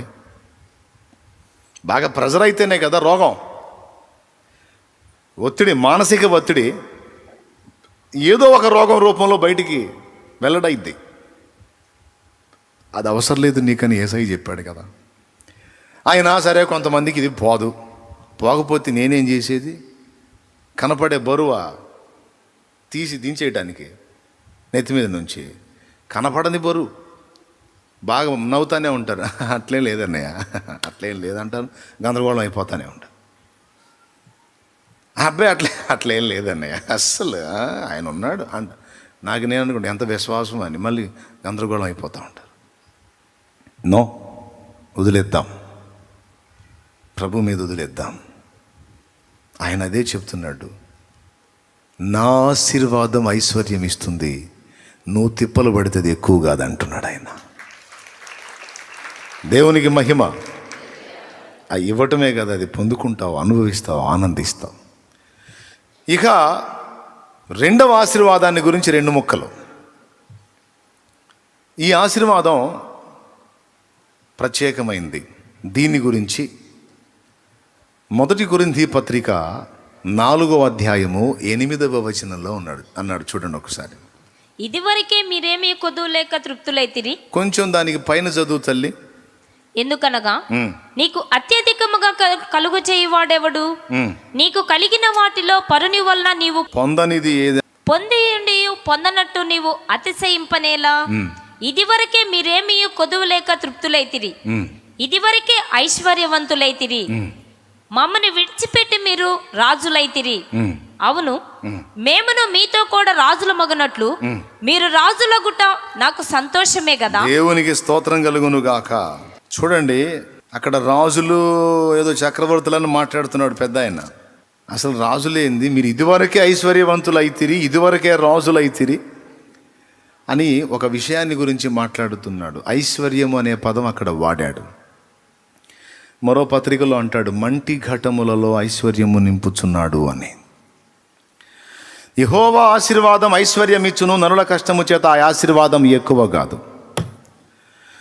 ఇక్కడ ఐశ్వర్యం రెండు రకాలని చెప్పాను. లోక సంబంధమైన ఐశ్వర్యం, ఆశీర్వాదం అనే విషయం మాట్లాడాం. ఆ ఐశ్వర్యానికి సంబంధించి నాస్తికుడు ఆస్తికుడు అందరికీ దేవుడు ఇస్తున్నాడు, అది వేరు. ఇక్కడ ఈ ఐశ్వర్యం ఏమిటి అంటే ఇది ఆధ్యాత్మిక ఐశ్వర్యం. లోక సంబంధంగా మనం దరిద్రులమై ఉండొచ్చేమో కానీ ఈ ఆధ్యాత్మిక ఐశ్వర్యం విషయంలో మనం ఎప్పుడూ నిరుపేదలంగా ఉండకూడదు. ఓ పాట ఉంది, నా పూర్వస్థితి నాకు కలిగించరావా, కరుణించి మరలా బ్రతికించరావా అనే పాట ఓ దైవజనుడు పాడాడు. అందులో ఒక చరణం, నీ సన్నిధి భాగ్యము కోల్పోతి నాయాత్మలోనే నిరుపేదనైతి, నీ సన్నిధి భాగ్యము కోల్పోతి నాయాత్మలోనే నిరుపేదనైతి, సకలైశ్వర్యములను మించునాటి, సకలైశ్వర్యములను మించునాటి నీ సన్నిధానము నాకీయుమయ్యా, నీ సన్నిధానము నాకీయుమయ్యా, కరుణామయుండా. నా పూర్వస్థితి నాకు కలిగించరావా, కరుణించి మరల బ్రతికించరావా, కరుణామయుండా. నా పూర్వస్థితి నాకు కలిగించరావా, కరుణించి మరల బ్రతికించరావా, కరుణామయుండా. దేవునికి మహిమ. భౌతిక విషయంలో ఒకడు ఆర్థికంగా దరిద్రుడై ఉండవచ్చు, సమృద్ధి లేనివాడై ఉండవచ్చు. మనం భౌతికంగా ఒకవేళ నిరుపేదలముగా ఉండి ఉండవచ్చు. కానీ ఆధ్యాత్మిక విషయంలో, ఆత్మీయ విషయంలో మనం ఐశ్వర్యవంతులుగా ఉండే అవకాశం ఉంది. ఇది భక్తులు గుర్తెరిగారు. భక్తులు ఈ విషయాన్ని, ఈ రహస్యాన్ని గుర్తెరిగి భౌతికంగా వాళ్ళు సంపన్నులుగా ఉండాలి, సమృద్ధి కలిగి ఉండాలన్న పాయింట్నే వదిలేశారు. వదిలేసి ఏది ముఖ్యమైందో దాని విషయంలో వాళ్ళు ఐశ్వర్యవంతులుగా ఉండటానికి జాగ్రత్త తీసుకున్నారు. దాని ఫలితంగా వారు ఐశ్వర్యవంతులు అయ్యి అనేకులు ధన్యులు కావటానికి వాడబడ్డారు. ఉదాహరణకి ఇక్కడ భక్తుడు ఏం పాడాడు, నీ సన్నిధి భాగ్యం కోల్పోయాను, నా ఆత్మలో నేను నిరుపేదనయ్యాను అన్నాడు. భౌతికంగా నాకెంత డబ్బు ఉంటే ఏం లాభం ప్రభు, ఆత్మీయంగా నేను నిరుపేదనైపోయాను, నీ సన్నిధిని కోల్పోయాను. గమనించాలి, ఐశ్వర్యాల్లో మొట్టమొదటిది దేవుని సన్నిధి. అర్థమైందా? దేవుని సన్నిధి. ఆ సన్నిధిని ఎవడు తన యొద్ద కలిగి ఉంటాడో, తన యందు కలిగి ఉంటాడో, ఆ సన్నిధిని ఎవరు నిత్యము సమీపిస్తూ ఉంటారో, ఆ సామీప్యాన్ని అనుభవిస్తూ ఉంటారో వారు నిజముగా ఐశ్వర్యవంతులు. దాని ఫలితం ఏంటో చెప్తా. ఎలీషా ఉన్నాడు. ఎలీషా దగ్గరికి నయమాను జబ్బుతో వచ్చాడు. ఆ జబ్బు తగ్గింది, ఆ కుష్ఠరోగం తగ్గింది. ఎలీషా చెప్పిన ప్రకారం చేస్తే నయమాను తిరిగి డబ్బు తీసుకొని వచ్చాడు ఎలీషా దగ్గరికి. వాస్తవంగా ఎలీషా సంపన్నుడు కాదు. ఎలీషా దగ్గర పైసలు ఏం లేవు, బ్యాంక్ బ్యాలెన్స్ ఏం లేదు, ఒట్టి మనిషే. తనతో పాటు గెహజీ శిష్యుడు ఉండేవాడు. అంతకుముందు ఎడ్లు, వ్యవసాయం, అరక అదంతా ఉండేది ఎలీషాకి. అంతా వదిలేసుకున్నాడు. ఏలియా ద్వారా దేవుడు ఎప్పుడైతే పిలుపునిచ్చాడో ఆ పిలుపుకు లోబడి చేసే పనిని, పొలాన్ని ఆ సంపదని సమస్తాన్ని కూడా వదిలేసి దేవుని యందు ఐశ్వర్యవంతుడు కాగోరి తన భౌతికమైన వాటి విషయంలో ఏవి లక్ష్య పెట్టకుండా అన్నిటిని విసర్జించి ఏలియాని అనుసరించాడు. నయమాను వచ్చి సొమ్ము ఎందుకు తెచ్చాడో తెలుసా? ఆల్రెడీ ఎలీషా సంపన్నుడై ఉంటే ఈ సొమ్ము ఏం చేసుకుంటాడు? ప్రవక్త అంటే ఒక దగ్గర ఉండడు, తనకంటూ ఏమీ చూసుకోడు, కొంచెం పేదరికంలో ఉంటాడు. కాబట్టి నేను ఈ బహుమానం తీసుకెళ్తే ఆయనకు ఉపయోగపడింది అని అని ఆయన సంపద తెచ్చాడు, చాలా తెచ్చాడు. కానీ ఎలీషా ఒక్కటైనా ముట్టల. సరే తీసేయి. దానియేలు గ్రంథంలో మనం చూస్తే దానియేలు గ్రంథం 5వ అధ్యాయంలో బెల్షస్సర్కి ఒక దర్శనం, అదే ఒక చేవ్రాత కనపడింది. మీకు అందరికీ తెలిసిన మ్యాటరే. మీరు చూడగలిగితే దానియేలు గ్రంథం 5వ అధ్యాయం రాజు అన్నాడు, ఆ వ్రాత చదివితే నేను నీకు ఇలా చేస్తానని 5వ అధ్యాయము 16వ వచనం నుంచి చదువు. అంతర్భావములను బయలుపరచుటకును కఠినమైన ప్రశ్నలకు ఉత్తరం ఇచ్చుటకును నీవు సమర్థుడవని నిన్ను గూర్చి వినియున్నాను గనుక ఈ వ్రాతను చదువుటకును దాని భావమును తెలియజెప్పుటకును నీకు శక్యమైన ఎడల నీవు ఊదా రంగు వస్త్రములు కట్టుకొని మెడను సువర్ణ కంఠభూషణమును ధరించుకొని. ఊదా రంగు వస్త్రము రాజులు ధరించేది. ఒక రాజ వస్త్రం నీకు కట్టి సువర్ణ కంఠభూషణము ధరించుకొని రాజ్యంలో మూడవ అధిపతివిగా ఏలుదువు. అందుకు దానియేలు ఇట్లనెను, నీ దానములు నీ యొద్ద నుంచుకొనుము. అద్దుకో. ఎవరితో ఈ మాట అంటున్నాడు? రాజుతో. నీ దానములు నీ యొద్ద ఉంచుకొనుము, నీ బహుమానములు ఎవరికైనాను నిమ్ము. అద్దుకో. నీ బహుమానములు మరి ఎవరికైనాను ఇమ్ము. అయితే నేను ఈ వ్రాతను చదివి దాని భావమును రాజునకు తెలియజెప్పెదను. దేవునికి మహిమ కలుగును గాక. నాకు అర్థం కాదు, పిలిచి నీకు ఐశ్వర్యం ఇస్తానంటుంటే, పిలిచి నీకు పదవిని ఇస్తానంటుంటే, పిలిచి నీకు సంపదను ఇస్తానంటుంటే ఏమంటున్నాడు? నీ దానము ఎవనికైనా ఇమ్ము, నీ బహుమానములు వేరొకనికి ఇమ్ము. ఎలీషా కూడా అంతే అంటాడు, నా అక్కర్లేదు పోయా. షునేమీరాలు గనురాలైన స్త్రీ తన ప్రహరీ గోడ మీద ఎలీషాకు ఒక గది కట్టించింది. ఎక్కడ? కాంపౌండ్ వాల్ మీద.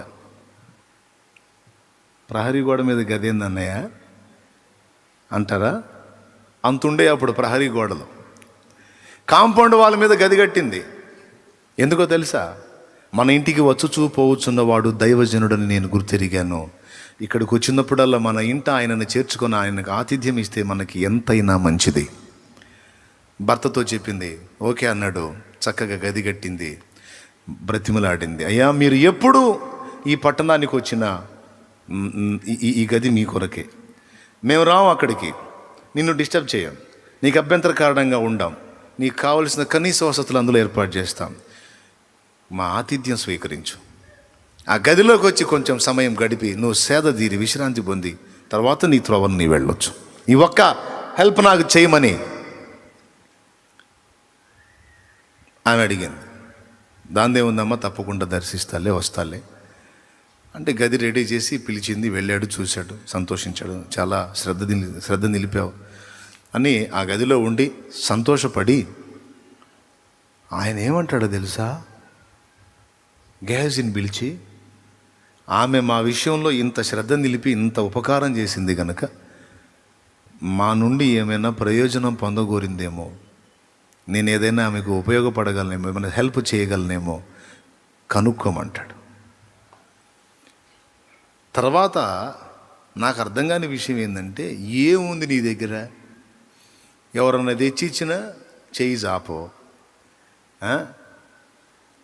ఏముందని నువ్వు ఆమెకు చేస్తావు? ఖాళీ మనిషివి. దానియేలు బానిసగా పోయినోడికి అధిపత్యం చేస్తానయ్యా, నీకు దానాలు ఇస్తాను, కంఠాభరణాలు ఇస్తాను, నీకు బంగారం ఇస్తాను, నీకు అది ఇస్తానంటే నాకు వద్దుపో అంటాడు. ఆ ఛాన్స్ మనకు వస్తే మామూలు జీవితంలో వస్తే యేసు రక్తమే చేయి ప్రభా, కృప చూపావా తండ్రి. రాజుగారు చాలా వందనాలండి, నా విషయంలో మీరు ఇంత బాధ్యత కలిగి ఉన్నందుకు చాలా థ్యాంక్స్ అని ఎగిరి గంతేసి ఎగబడేవాళ్ళమేమో. అస్సలు లెక్క చేయరు. ఏంటో నువ్వు ఇచ్చేది. ప్రియులారా, బాగా గమనించాలి. నీకు ఆల్రెడీ 100 కోట్ల రూపాయలు ఉందనుకో, 100 కోట్ల రూపాయల ఐశ్వర్యం నీకు ఉందనుకో. 100 కోట్లు అంటే ఇప్పట్లో పెద్దగా లెక్కలు అది కాదులే. 1000 కోట్లు ఉందనుకో, 1000 కోట్లు కూడా పెద్ద లెక్కలు అది కాదు కొంతమందికి. 1,00,000 కోట్లు ఉందనుకో, సూపరు. 1,00,000 కోట్లు ఉందనుకో, 1,00,000 కోట్ల రూపాయల ఆస్తిపరుడు అయిన నీ దగ్గరికి నేను 1,000 రూపాయలు బహుమానం తెస్తే నువ్వేమంటావు? పోనీ 1,00,000 తెస్తే, 1,00,000 కోట్లు నీ దగ్గర, 1,00,000 రూపాయలు నేను తెచ్చి నీకు ఇచ్చాను అనుకో, అసలు నువ్వు దాన్ని లక్ష్య పెడతావా? పట్టించుకుంటావా? అది నీకు విలువైందా? కాబట్టి అంత ఐశ్వర్యవంతుడై ఉంటే వీళ్ళు ఇచ్చినట్టు బిల్డప్ ఇవ్వాలి. నీ దానాలు నీ దగ్గర పెట్టుకో, నీ బహుమానాలు ఇంకొకటికి. నాకేం కర్మ, నేను శ్రీమంతుడిని, సంపన్నుడిని, నువ్వు నాకు ఇచ్చేది ఏంది అంటే బాగుంటుంది. అరే, నువ్వు వచ్చిందే బబులోనికి బానిసకు వచ్చావు.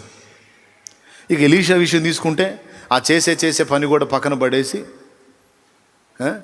ఆ గొంగళ దుప్పటి, ఆ చేతి కర్ర, నడికట్టు కట్టుకొని పిచ్చోళ్ళ తిరుగుతున్నాడు ఏలియా. ఆయన వెంటబడి నువ్వు తిరుగుతున్నావు. ఆయన దగ్గర ఏముంది నీకు ఇవ్వటానికి? కాదా, ఆయన దగ్గర ఏముంది నీకు ఇవ్వటానికి? గొంగళ దుప్పటి తప్ప. చలికి ఎండకు వానకు పనికి వచ్చిద్దేమో తప్ప ఇంకా దేనికి పనికి వచ్చింది? స్తోత్రం చెప్పు. హల్లెలూయా. ఏమంటారు? ఇంకంత మించి ఏముంది? సన్యాసి రాసుకుంటే బూడిద రాలేదని,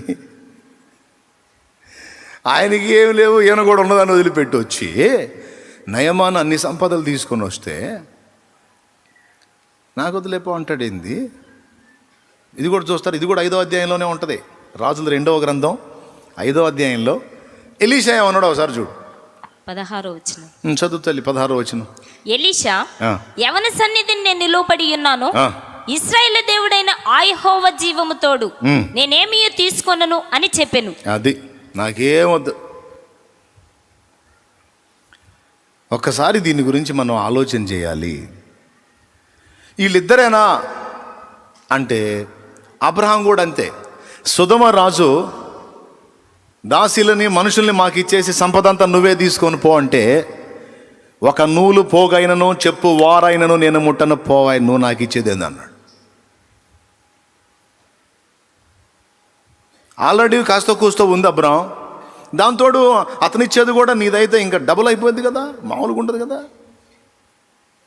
వాడు నాకు ఇచ్చేది ఏంది బొంద, నాకు అవసరం లేదు. హలో, స్తోత్రం చెప్పండి, సంతోషంగా చెప్పండి. అసలు ఎందుకు వీళ్ళు ఇంత అసలు లెక్క లేకుండా వ్యవహరించారు? ఇంకా చాలామందిని చూపిస్తా. సీమోను, గారడే సీమోను పేతురు యోహానుల దగ్గరికి డబ్బు సంచి తీసుకొని వచ్చాడు. మీలాగా నేను కూడా చేతులు పెడితే అభిషేకం వచ్చేటట్టు నాకు కూడా ఆ వరం ఇవ్వండి అని. వెంటనే బాయ్ యాకోబు సంచి అంటే తీసుకో, దయచేపెట్టి అనలా, నీ వెండి నీతో కూడా నశించుగాక అన్నాడు. గుండెలు అదిరిపోయే వార్నింగ్ ఇచ్చాడు వాడికి. మీరు ఇప్పుడు స్తోత్రం చెప్పాలి. అసలు ఏందండి, లేని వాళ్ళకి పైసలు ఇస్తే కమ్మగా తీసుకొని ఆనందపడక అసలు లెక్క చేరేంది? ఏలియా అంతే, పేతురు అంతే, పౌలు అంతే, వీళ్ళందరూ ఏంది అసలు? అబ్రహాం అంతే, ఎలీషా అంతే, దానియేలు అంతే. అవునా కాదా? వాళ్ళ దగ్గరికి ఐశ్వర్యం వచ్చినప్పుడు వారు ఎలా స్పందించారు? వారు తామే శ్రీమంతులమైనట్టు స్పందించారు, లెక్క చేయలే. మీరు చెప్పండి, నిజంగా వాళ్ళు శ్రీమంతులేనా? ఏలియా దగ్గర ఏముంది? పాపం పోతా శిష్యుడికి ఏమి ఇచ్చిపోయాడు? అప్పటిదాకా ఆయన భుజం మీద వేసుకొని మోసిన గొంగళ దుప్పటి ఏదైతే ఉందో అది కింద వేసిపోయాడు. నా తర్వాత ఆస్తి ఇదే నాయన నీకని. దాన్ని తీసుకెళ్ళి అమ్మితే ఎంత వస్తాయండి? దాన్ని తీసుకెళ్ళి అమ్మితే ఎంత వస్తాయి? అప్పటి రోజులను బట్టి ఏమన్నా 2-3 దేనారాలు వస్తాయా? ఏమో. కానీ మీకు తెలుసా, కోట్ల రూపాయలు ఖర్చు పెట్టి కూడా చేయలేని పని ఆ గొంగళి దుప్పటితో ఎలీషా చేశాడు. యోర్దాను ఒడ్డున నిలిచి ఏలియా దేవుడు ఎక్కడానో ఒక దెబ్బ కొడితే 2 పాయలైపోయి దారిచ్చింది యోర్దాను. ఏం పెట్టి చేస్తారో చేయించండి. అట్లా టచ్ చేయగానే ఒక నది 2 పాయలైపోవాలి. చెయ్యి. గ్రాఫిక్ సినిమాలు చూపించడం కాదు, నాకు రియల్గా కావాలి. ఏముంది ఆ గొంగళి దుప్పటి అమ్మితే మొత్తం 2 రూపాయలు రావు. అప్పటి రోజుల్లో ₹1 కూడా రాదు. బేడలు, అనాలు, అర్ధనాలు రోజుల్లో గొంగళి దుప్పటి ఎంత? ఇంక వాళ్ళు ఇంకా ముందున్నోళ్ళు, ఈ అనాలకి అర్ధనాలకి కూడా ముందున్నోళ్ళు. వాళ్ళు ఎంత వస్తాయి? ₹1 కూడా రాదు. కానీ ఆ గొంగళి దుప్పటి ఎలీషా మీద ఉన్నందున దాని ఆధ్యాత్మిక పరిభాషలో ఏలియా వెళుతూ దేవుడు తనకిచ్చిన ఐశ్వర్యము, ఆ ఆధ్యాత్మిక ఐశ్వర్యం ఎలీషాకి చెల్లాడు. వెలిచూపులకు అది కనపడదు. భౌతికంగా వాళ్ళు సామాన్యులాగా ఉంటారు, కానీ వాళ్ళ కెపాసిటీ ఏంటంటే, నీ కొరకు నేనేం చేయాలో చెప్పంటారు. ఆమె షునేమీరాలు, సంపన్నురాలు. ఆమె సంపన్నురాలు. ఆ కాంపౌండ్ వాళ్ళే ఒక గది పెద్ద గది బట్టి అంత కాంపౌండ్ వాళ్ళు కలిగి ఉందంటే, ఇంటి చుట్టూ ప్రహరీయే ఎంత సంపద కలిగిందో ఊహించండి ఒకసారి. అలాంటి మనిషిని అడుగుతాడు, నేను నీకేం చేయాలో చెప్పంటాడు. అలాంటి మనిషి కనపడితే, అమ్మా దేవుడు నిన్ను బాగా ఆశీర్వదించినట్టున్నాడు, దేవునికి స్తోత్రం, మరి పరిచర్య జరుగుతుంది, మరి ఏదైనా చూడకూడదు ఇట్లాంటి డైలాగులు వేయలే. పోయి కూర్చొని నేను నీకోసం ఏం చేయమంటావు చెప్పన్నాడు. ఆన్సర్ మీకు ఇప్పటికే అర్థమైపోయి ఉంటుంది. ఏమిటి వీళ్ళ బిర్రు? దేన్ని చూసుకొని నీ దానాలు ఎవరికైనా ఇయ్యి అన్నాడు. దేన్ని చూసుకొని నయమాను తెచ్చిన బహుమానాలు తిరస్కరించాడు. దేన్ని చూసుకొని ఒక నూలు పోగైనను చెప్పుల వారైనను ముట్టనన్నాడు. ఏం చూసుకొని? ఏంటంటే దేవుడిచ్చిన ఐశ్వర్యం ఏదో వారి దగ్గర ఉంది. దేవుడిచ్చిన ఐశ్వర్యం ఏదో వాళ్ళ దగ్గర ఉంది. ఏమిటి ఐశ్వర్యం అంటే? దేవుడే. ఆయనే వాళ్ళ ఐశ్వర్యం, ఆయనే వాళ్ళ సంపద. హల్లెలూయా, హల్లెలూయా. ఎలీషా దగ్గర ఉన్న ఐశ్వర్యం దేవుడే. అందుకే సంపద కలిగిన వ్యక్తులను సైతం నేను నీకేం చేయాలో చెప్పు అన్నాడు. దానియేలు దగ్గర ఉన్న ఐశ్వర్యం దేవుడే. అందుకే నీ దానాలు నాకెందుకు పో అన్నాడు. అబ్రహాం దగ్గర ఉన్న ఐశ్వర్యం దేవుడే. అందుకే సొదొమ రాజు అన్నాడు, నువ్వు నాకు ఇచ్చేది ఏంది? నీ బొంద, నూలు పోగు కూడా ముట్టను బా అన్నాడు. నిజమే. మరి వాళ్ళందరూ వచ్చి 4 రాజులు వచ్చి వీళ్ళందరినీ, వీళ్ళ 5 రాజుల్ని తన్ని వీళ్ళ సంపద అంతా దోచుకొని పోతుంటే, ఆ లోతున్నాడని అబ్రహాం వెళ్ళి లోతు కోసం వాళ్ళందరి మీద దాడి చేసి మొత్తం తిరిగి తీసుకొచ్చి ఇచ్చింది ఎవరు? అప్పుడు అదంతా ఎవరిది? వాడు చెప్పటం కాకపోతే ఎవరు? ఆ సొదొమ రాజు. స్త్రీలని పిల్లల్ని దాసీల్ని మాకిచ్చి సంపద నీవే తీసుకోనమంటే, సంపద స్త్రీలు పిల్లలు మొత్తం అసలు నీ దగ్గర నుంచి ఒకటి దోచుకొని పోతుంటే వాళ్ళందరినీ ఇంకొకటి దోచుకొని తీసుకొచ్చాడు. ఇప్పుడు ఎవరిది అది? అబ్రహాందే. అబ్రహాంకి ఈడిచ్చేది ఏంది? అందుకే అబ్రహాం అన్నాడు, నువ్వు నాకు ఇచ్చేదరా పిచ్చోడా? 318 మందిని పెట్టుకొని 4 రాజుల్ని కొట్టి వాళ్ళ ఐశ్వర్యాన్ని తీసుకొచ్చి ఇక్కడ పడేసింది అబ్రహామును నేను. నాకు ఆ కృపనిచ్చింది సైన్యములకు అధిపతి యెహోవా, ఎల్ షడ్డాయ్, అదోనాయ్.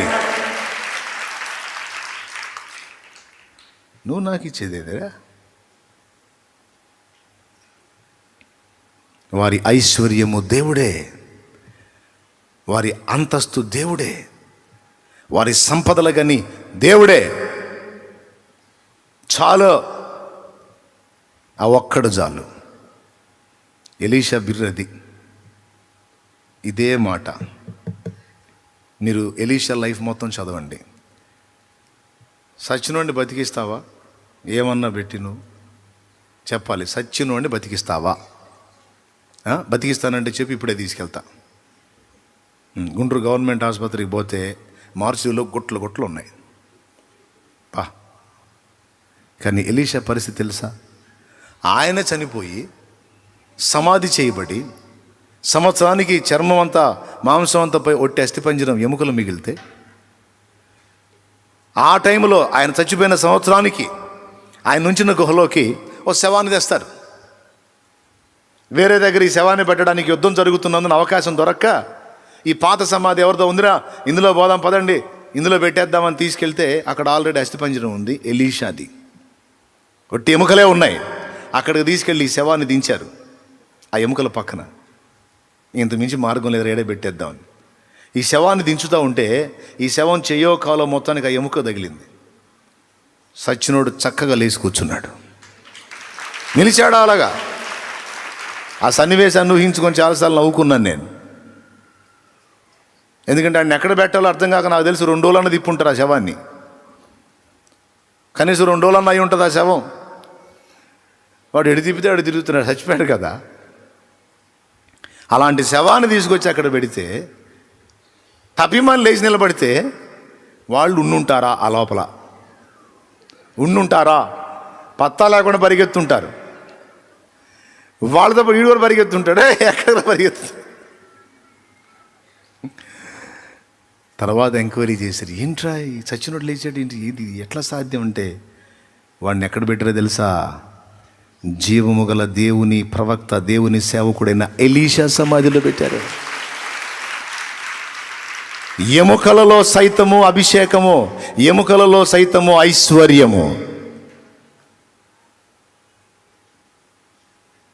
బ్రతికుండియే కాదు, చచ్చి కూడా మనుషుల్ని బ్రతికించగల ఐశ్వర్యం. డేవిడ్ బ్రైనార్డ్ ఐశ్వర్యం పొందాడు. 29 సంవత్సరాల ప్రాయంలో కన్ను మూశాడు, ప్రభు దగ్గరికి వెళ్ళిపోయాడు. కానీ ఆయన చరిత్ర, ఆయన డైరీ ఎంతోమంది మృత స్థితిలో ఉన్నటువంటి వ్యక్తులను ఆధ్యాత్మికంగా జీవించేటట్టు చేసి వాళ్ళు దేశాలకు వెళ్ళి దేశాలను ప్రభావితం చేయగలిగిన గొప్ప పాత్రలుగా చేసి పడేసింది. డేవిడ్ బ్రైనార్డ్ ఐశ్వర్యం. ఎవరో ఐశ్వర్యం అంటే దేవుడే. అబ్రహామా, నీ ఐశ్వర్యం ఎవరంటే నా దేవుడే. ఎలీషా, నీ ఐశ్వర్యం ఎవరు? నా దేవుడే. సీమోను, పేతురు, నీ ఐశ్వర్యం ఎవరంటే దేవుడే. ఆయన సన్నిధి మన ఐశ్వర్యం, ఆయన సన్నిధి మన ధననిధి. యెహోవా ఆశీర్వాదము ఐశ్వర్యం ఇచ్చును, నరుల కష్టము చేత ఆ ఆశీర్వాదం ఎక్కువ కాదు. ఇక్కడ పాయింట్ ఏంటంటే, పిచ్చోడా, కష్టపడుతున్న ఐశ్వర్యం కోసం, దానికి మించిన ఐశ్వర్యం నేనే. మంటి ఘట్టములలో ఐశ్వర్యం. 2 కొరింథీ 4:7. అయినను ఆ బలాధిక్యము మామూలునేది కాక దేవునిది అయినట్లు మట్టి ఘట్టములలో ఈ ఐశ్వర్యము మాకు కలదు.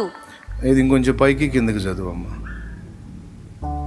6వ వచనం కూడా చదువు. అంధకారములలో నుండి వెలుగు ప్రకాశించునుగా కని పలికిన దేవుడు, అంధకారములో నుండి వెలుగు ప్రకాశించునుగా కాని పలికిన దేవుడు, తన మహిమను గూర్చిన జ్ఞానము యేసుక్రీస్తునందు వెల్లడిపరచుటకు మా హృదయములలో ప్రకాశించెను గనుక మేము మమ్మను గూర్చి ప్రకటించుకొనుటలేదు గాని క్రీస్తు యేసును గూర్చి ఆయన ప్రభు అనియు, మమ్మను గూర్చి మేము ఆయన దాసులమనియు పరిచారకులమనియు ప్రకటించుచున్నాము.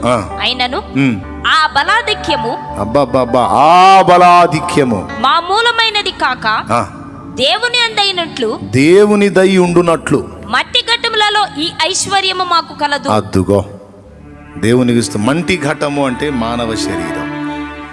మానవ శరీరములో దేవుని బలము అనే ఐశ్వర్యం మేము కలిగి ఉన్నామన్నాడు. ఒక మాట బాగా వినాలి, సేవ చేసేవాడు కూడా వినాలి ఈ మాటలు. సేవ చేయాలనుకునేవాళ్ళు, సేవ చేసేవాళ్ళు వినాలి. మంటి ఘట్టములలో దేవుని బలమును ఐశ్వర్యం. పౌలుని చూస్తే సరైన బట్టన ఉండదండి. పౌలుకి సరైన పర్సనాలిటీ కూడా ఉండదు. సన్నగా బలహీనుడై ఉపవాసాలు ఉంటా బాగా వీక్ అయి ఉంటాడు. పాపం ఆస్తులు ఏం లేవు. ఆ దబ్బనం ఉంటుంది, డేరాలు కుట్టే దబ్బనం, ఆ దబ్బనం దారం, అదే పాపం ఆయన దగ్గర. అవి వేసుకొని తిరుగుతూ ఉంటాడు. బాగానండి, అవి వేసుకొని తిరిగి ఎక్కడన్నా పని ఉంటే డేరాలు కుడుతూ ఉంటాడు. కుట్టి ఆ డేరా అయిపోయిన తర్వాత వాళ్ళు ఏదన్నా ఆహారానికి ఇస్తే తెచ్చుకొని తిని బతుకుతుంటాడు. ఇది పౌలు జీవిత విధానం. పోల్చుకోవడానికి గొప్ప ఆహార్యం లేదు, ఖరీదైన వస్త్రాలు లేవు, స్థిరమైన నివాసం లేదు, చివరి వరకు అద్దె ఇంట ఉన్నాడు, నిలవరమైన నివాసం లేదు. ఒక రకంగా చెప్పాలంటే ఇప్పట్లో పౌలు కానీ ఒకవేళ మన మధ్యలోకి వస్తే అసలు అతను కూటమైనాక మీరు ప్రార్థన చేయించుకోరు ఆయన చేత. అసలు పాస్టర్ అని లెక్క కూడా చేయరు. అసలు ఆయనకి ఖరీదైన కారు ఉండదు, ఖరీదైన బంగ్లా లేదు, ఖరీదైన సూటు బూటు లేదు, సామాన్యుడు. అంటే దైవజనుడికి ఇవన్నీ ఉండటం తప్పని నేను అనట్లా. దేవునికి స్తోత్రం. దేవుని బిడ్డలు ప్రేమతో దైవజనుడికి సహకరిస్తే వాటిని తిరస్కరించకూడదు. వాడి దేవుని పని చేయొచ్చు, తప్పు కాదు. కానీ పౌలు పరిస్థితి మనం కానీ గమనిస్తే వెలిచూపులకి అతడంత ఆరోగ్యవంతుడైనట్టు కనపడడు, రోగిలా కనపడతాడు. సరైన ఆహార్యము కాదు, సరైన వస్త్రము లేదు, నివాసం కూడా లేదు. ఏమన్నా కలిగి ఉన్నాడు అంటే ఆ సూది ఆ దబ్బనోను దారం తప్ప ఏం లేవు. ఇది కానీ అతన్ని మీరు ఐశ్వర్యవంతుడు అంటారా? ఒకసారి చెప్పండి, మీకు దండం పెడతాను. అతను మీరు సంపన్నుడు అంటారా? అతను ఇలా తుడుచుకొని వస్త్రాన్ని తీసుకెళ్ళి రోగి మీద వేస్తే వాళ్ళు వేసి కూర్చుంటాడు. వాళ్ళు వేసి కూర్చుంటాడు. ఏం లేదు, ఆయన ఇలాగ అనుకొని ఇలా, ఇదేంటిది, ఏంటిది ఇది,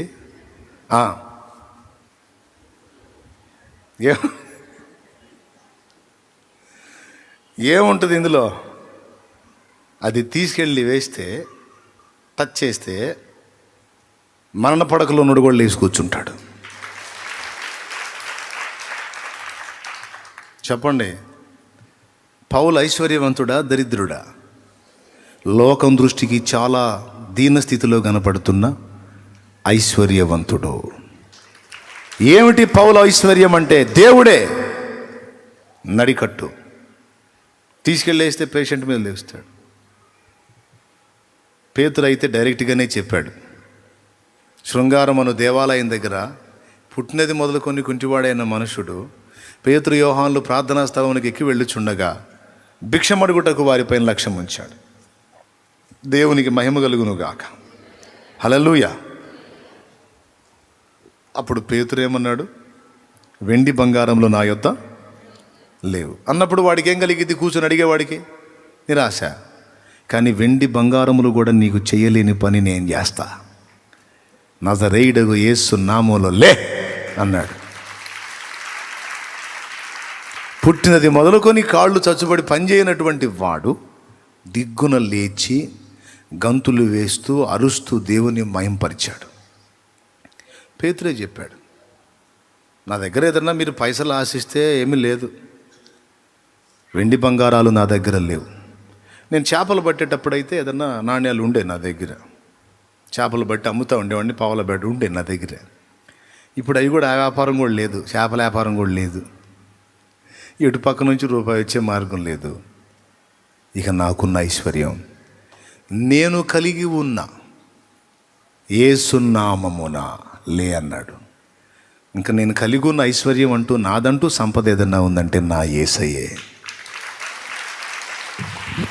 ఆయన నామంలో లే అంటే ధనవంతులు కోట్లు ఇచ్చినా కాని కార్యం ఒక దీన సేవకుడైనటువంటి సీమోను పేతురు ద్వారా జరిగింది.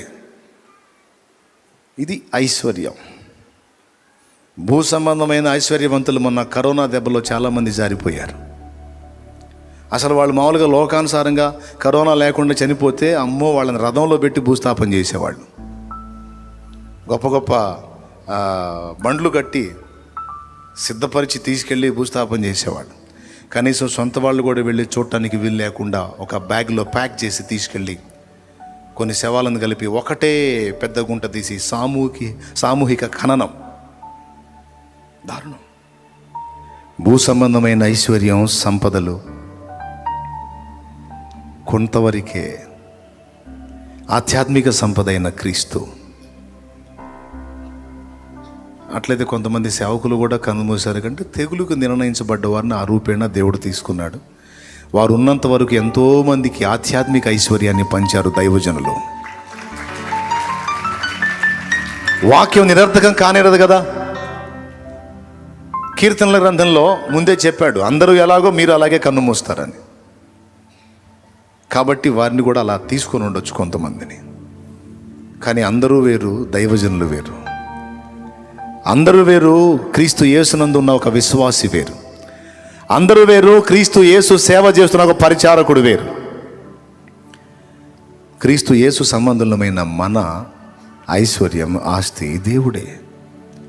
అసలు ఈ మ్యాటర్ ఎందుకు ఎత్తుకున్నాను అంటే, అందరూ గుర్తించాల్సిన విషయం ఏంటంటే, ఈరోజు మనం దేవుని నిమిత్తం, దేవుని చిత్తం చేయటానికి, దేవుణ్ణే ఆస్తిగా, ఇక మన ఆస్తి ఏది లేదు, దేవుడే మన ఆస్తి అనుకొని, ఇప్పుడు ఇక్కడ మనం పరిచర్యకు వెచ్చించేది, దేవుని కొరకు మనం కష్టపడేది ఏదో లోకంలో కష్టపడితే 4 పైసలు వచ్చును. కానీ దేవునిలో కష్టపడితే మనకేం ఐశ్వర్యం వచ్చింది? ఏమన్నా వచ్చిద్దా? ఏమి రాదు. కాబట్టి ఇదేదో కొద్దిగా అక్కడ కూడా చూద్దాం. చివరికి కొంతమంది మనసు ఎలా మారిందంటే, దేవుని సన్నిధిలో నేను చేసినా కూడా నాకేంటి, ఆర్థికంగా నాకేదన్నా ఉపయోగం ఉందా? నాకే ఉపయోగం లేనప్పుడు, నాకేం బెనిఫిట్ లేనప్పుడు నేను ఎందుకు చేయాలి అనే లోకానుసారుల ధోరణిలోనికి వెళ్ళిపోయే ప్రమాదం ఉన్నందున దేవుడు మాట్లాడుతున్నాడు. నా ప్రియమైన బిడ్డలారా,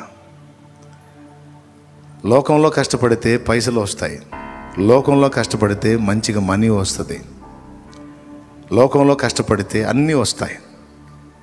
క్రీస్తులో కష్టపడితే ఏం ఒరిగింది అని నీవు అనుకొనవద్దు. దేవుని నిమిత్తం కష్టపడేవాడు దేవుణ్ణే ఐశ్వర్యంగా పొందుకుంటున్నాడు.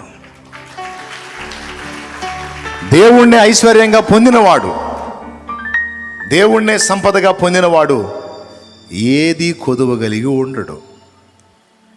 ఒకవేళ ఒక ఖరీదైన బంగళాలో నివసించకపోవచ్చు, ఒక చిన్న రేకుల షెడ్లోనే ఉండొచ్చుగాక. కానీ ఖరీదైన బంగళాలో లేని ఆనందం ఈ చిన్న రేకుల షెడ్డులో ఒక దేవుని సంబంధి పొందగలడు. కోట్ల రూపాయల డబ్బు కలిగి ఉన్న వాని సంతానము ఏమవుతారో మీకు తెలుసు. కానీ ఒక సామాన్యమైన స్థితిలో బ్రతుకుతున్న వాని వలె ఒక దేవుని సంబంధం ఉండొచ్చు. కానీ దేవుడే అతని ఆస్తి అయి ఉంటే అతని సంతానము దీవించబడిద్ది. ఎవరు దీవించబడతారు? ఇవన్నీ అబ్రహాములో మనకు కనపడతాయి. అబ్రహాముని అన్ని విషయములలో దేవుడు దీవించాడు. అబ్రహాముకి ఏది తక్కువ చేయలే, ఎప్పటికి ఏది కావాలో అది పెట్టాడు దేవుడు. అంతేకాదు, సంతానాన్ని ఇచ్చాడు. ఆ ఇచ్చిన సంతానాన్ని కూడా ఆశీర్వాదకరమైన స్థితిలో ఉంచాడు. ఎన్నో వంశాలు నిర్వంశాలు అయిపోయాయి. ఈరోజు కూడా అబ్రహాము వంశం నిర్వంశం కాలేదు, ఇంకా సజీవంగానే ఉంది. చరిత్ర పుటల్లో నిలిచిపోయే ఒక అద్భుతమైన విషయం, ఆయన అబ్రహాము వంశంలో జన్మించడానికి ఇష్టపడ్డాడు ప్రభు. ఇంకేం కావాలి?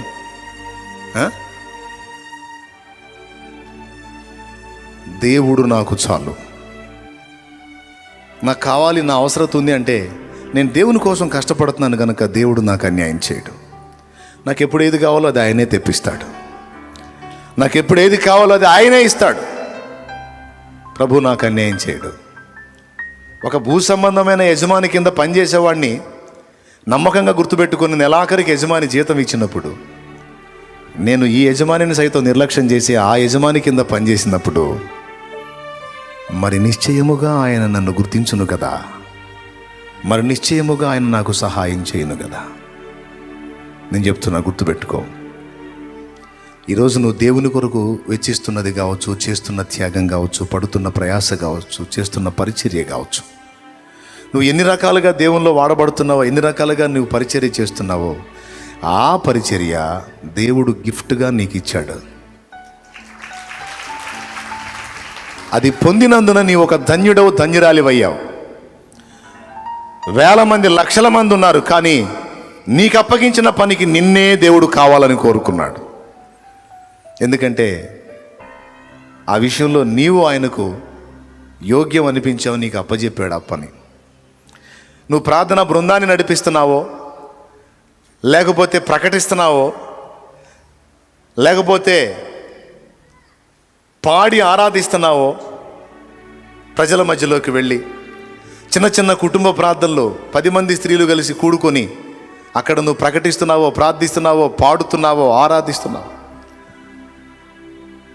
నీ పని, నీ సంపాదనను కూడా నిర్లక్ష్యం చేసి ఆత్మల సంపాదన కొరకు వెళ్ళి ప్రకటిస్తున్నావో, సువార్త పుస్తకాలు పంచుతున్నావో, లేకపోతే మందిరంలో ఉండి ఆదివారపు ఆరాధనలకు సంబంధించినటువంటి పరిచర్యలన్నీ నువ్వు చేస్తున్నావో, నేను చెప్తున్నా, దేవుని నామము కొరకు, ఆయన మహిమ కొరకు, ఆత్మల రక్షణ కొరకు, ప్రభు చిత్తం నెరవేర్చడం కోసం నువ్వు చేసే ఈ పని, పరిచర్య నీ ఒక్క వ్యక్తితో ఆగిపోదు, నీ బిడ్డ తరం ఆశీర్వాదం, నీ బిడ్డ తరం దీవెన. హలో, స్తోత్రం చెప్పు, గట్టిగా చెప్పు. ఆధ్యాత్మిక సంపదల గని యేసు, ఆయనను ప్రేమించావు, ఆయన చాలు అనుకున్నావు, ఆయన కోసం అని కష్టపడుతున్నావు. దాన్ని పోగొట్టుకోవద్దు అని చెప్తున్నాను నేను, దాన్ని నిర్లక్ష్యం చేయొద్దు అని చెప్తున్నాను నేను. దాన్ని నువ్వు తృణీకరించి భౌతిక సంపాదన కోసం వెంపర్లాడొద్దు అని చెప్తున్నాను. నువ్వు ఒకవేళ కష్టపడి కుప్పేస్తావేమో, అనుభవించాలంటే ఆయన ఆశీర్వాదం కావాలి. ఒకవేళ నువ్వు అట్లా కుప్పేయకపోయినా ఆయనని నీ ఆస్తిగా నువ్వు పొందగలిగితే నీకేది తక్కువ కాకుండా ఆయన చూసుకుంటా. ఎలీషా గొప్ప, నయమాను గొప్ప? తొందరగా చెప్పండి. కొంచెం సౌండ్ బాబు నాకు. ఎలీషా గొప్ప, నయమాను గొప్ప? పెద్దగా చెప్పాలి, చూసే చూపులకి. ఎలీషా దగ్గర ఏమి లేదు, నయమాను ఆస్తులు తీసుకొచ్చాడు, బహుమానాలు తీసుకొచ్చాడు. వెలి చూపులకి ఎవరు గొప్ప? మరి అన్ని సంపదలు కలిగినోడు, అంత సమృద్ధి కలిగినోడు, అంత పెద్ద ఉద్యోగస్తుడు దగ్గరికి ఎలీషా పోవాలా? ఎలీషా దగ్గరికి అతడు రావాలా? రివర్స్. ఇప్పుడు కొట్టరు. ఎవరి దగ్గరికి ఎవరు పోవాలి? ఎవరి దగ్గరికి ఎవరు పోవాలి? గొప్ప అధికారి ఆయన, సంపదలు కలిగినోడు ఆయన, ఏమి లేనోడు ఎలీషా. పోతే ఎనభై దర్శించాలి ఆయన్ని. చిత్రం, ఎనవాడు అంతటి వాడు కూడా ఆయన దగ్గరికి రావాల్సిందే. అది ఎలీషా అంటే. ఎందుకని? అతనికి అన్నీ ఉన్నా, జాబ్ ఉంది, పైసలు ఉన్నాయి, దాసదాసి జనాంగం ఉంది, మంచి హోదా ఉంది, రాజ్యంలో మంచి పొజిషన్ ఉంది. ఎన్నున్నా ఒకటి లేదు. ఆ ఒకటి లేనిది ఏదో ఎలీషా దగ్గర దొరికిద్ది. టచ్ కూడా చేయలే, మళ్ళా ఖర్చీఫ్ కూడా వేయలే ఆయన మీద. కనీసం గదిలోంచి బయటికి కూడా రాలా, లోపలే ఉన్నాడు. పోయి చెప్పాడు, ఆయన ఎవరో వచ్చాడండి, మంది మార్బలం సిబ్బందిని వేసుకొని వచ్చాడు, ఏదో పైసలు కూడా గట్టిగానే తెచ్చినట్టున్నాడు, ఏదో వెండి బంగారాలు బాగానే తెచ్చాడు సార్, మీకోసమే వచ్చినట్టున్నాడు, పెద్ద ఆఫీసర్ అనుకుంటాను సార్, సిరియా నుంచి వచ్చాడు సార్. ఎలీషా, అవునా, ఎందుకు వచ్చాడు తెలుసులే కానీ ఆ యోర్దాన్లో 7 సార్లు మునిగి పొమ్మను, బాగుపడతాడు, పొమ్మను పో అన్నాడు. నాకు తెలిసి పోయినోడు అడుగుంటాడు, సార్ మీకోసం చూస్తున్నాడు. కొంతమంది నా దగ్గరికి వస్తారు, మీకోసం వచ్చారంటన్నా, బాప్తిజం వాళ్ళు ఇస్తారులే తీసుకోమనంటే, మీరు ఇవ్వాలంట. నవ్వుకుంటాను నేను. నాకు తెలిసి ఎలీషా కూడా అట్నే చెప్పు ఉండొచ్చు, సార్ మామూలుగా రాలేదు సార్, ఏదో పెద్ద ఆఫీసర్ లాగా ఉన్నాడు, హడావుడికి వచ్చాడు సార్. చెప్పింది చేయవాపో, పెద్ద ఆఫీసర్లే చిన్న ఆఫీసర్లే పో, సోదిపో.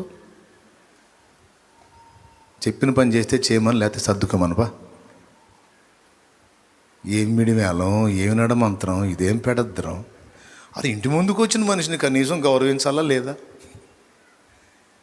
ఏంలే, ఎందుకు వచ్చాడో నాకు తెలుసు, చెప్పిన పని చేయమన్నాను.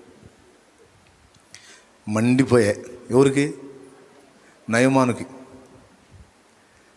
బుస్సుమని వెనక్కి తిరిగాడు. పనివాడు చెప్పాడు, నువ్వు అధికారి అయితే ఏవో కానీ పేషెంట్ అని మర్చిపోవాకు, ఓవర్ యాక్షన్ చేయవాకు. నువ్వు నీకు ఉంటే ఉండొచ్చు, అవన్నీ ఇక్కడ జల్లవు. ఎందుకంటే ఆయన ఉండే నివాసం నీకు చీపుగా ఉండొచ్చు, ఆయన దగ్గర ఉన్న వాతావరణం నీకు తేలిగ్గా ఉండొచ్చు, కానీ అతని దగ్గర సృష్టికర్త కూర్చొని ఉన్నాడు. సృష్టికర్త కూర్చొని ఉన్నాడు. ఏం చెప్పాడు? యొర్దాన్లో 7 సార్లు మునగమన్నాడు. మునిగి శుద్ధుడు గమ్మన్నాడు. మా ఊర్లో నదులు లేవా? మా ఊర్లో వాగులు లేవా? మా ఊర్లో కాలువలు లేవా?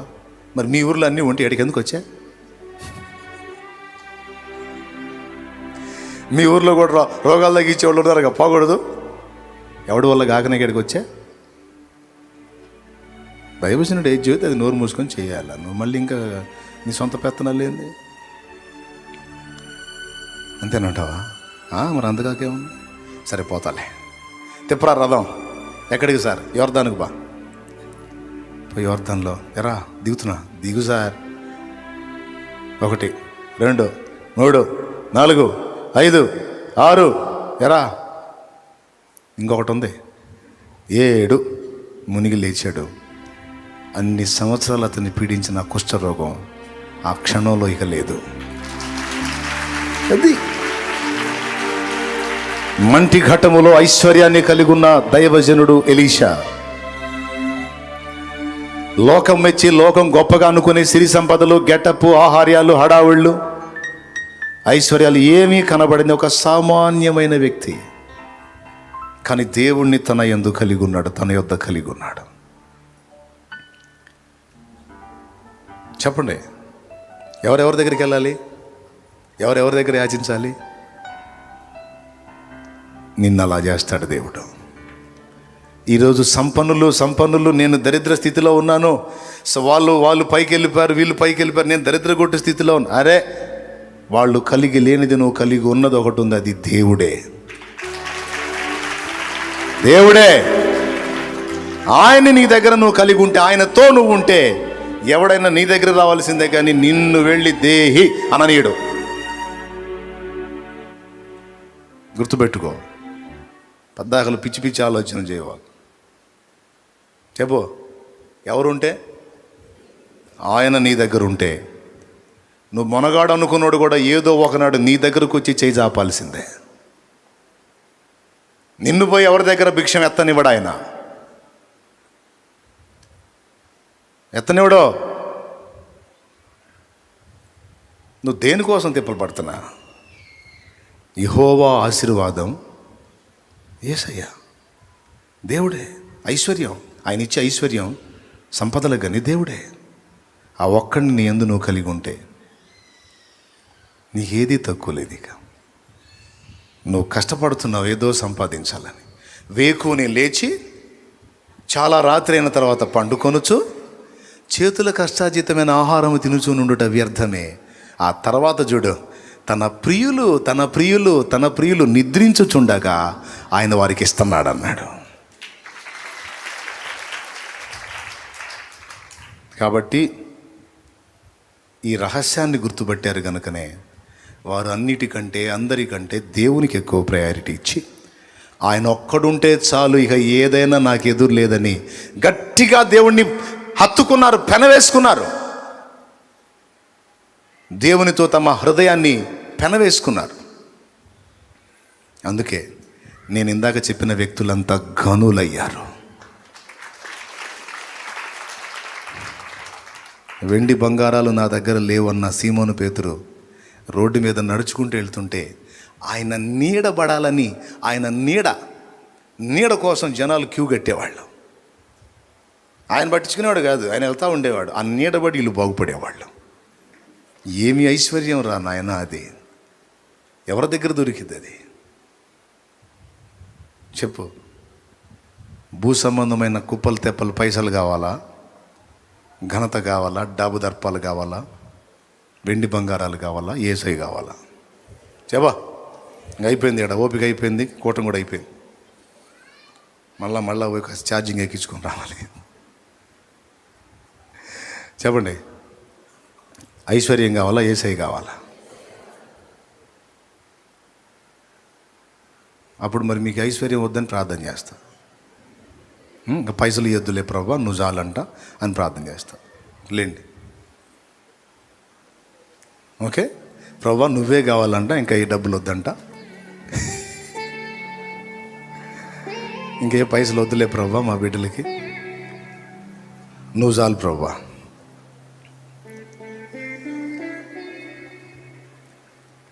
దేనికోసం వెంబర్లాడుతున్నావు, దేనికోసం తిప్పలు పడుతున్నావు?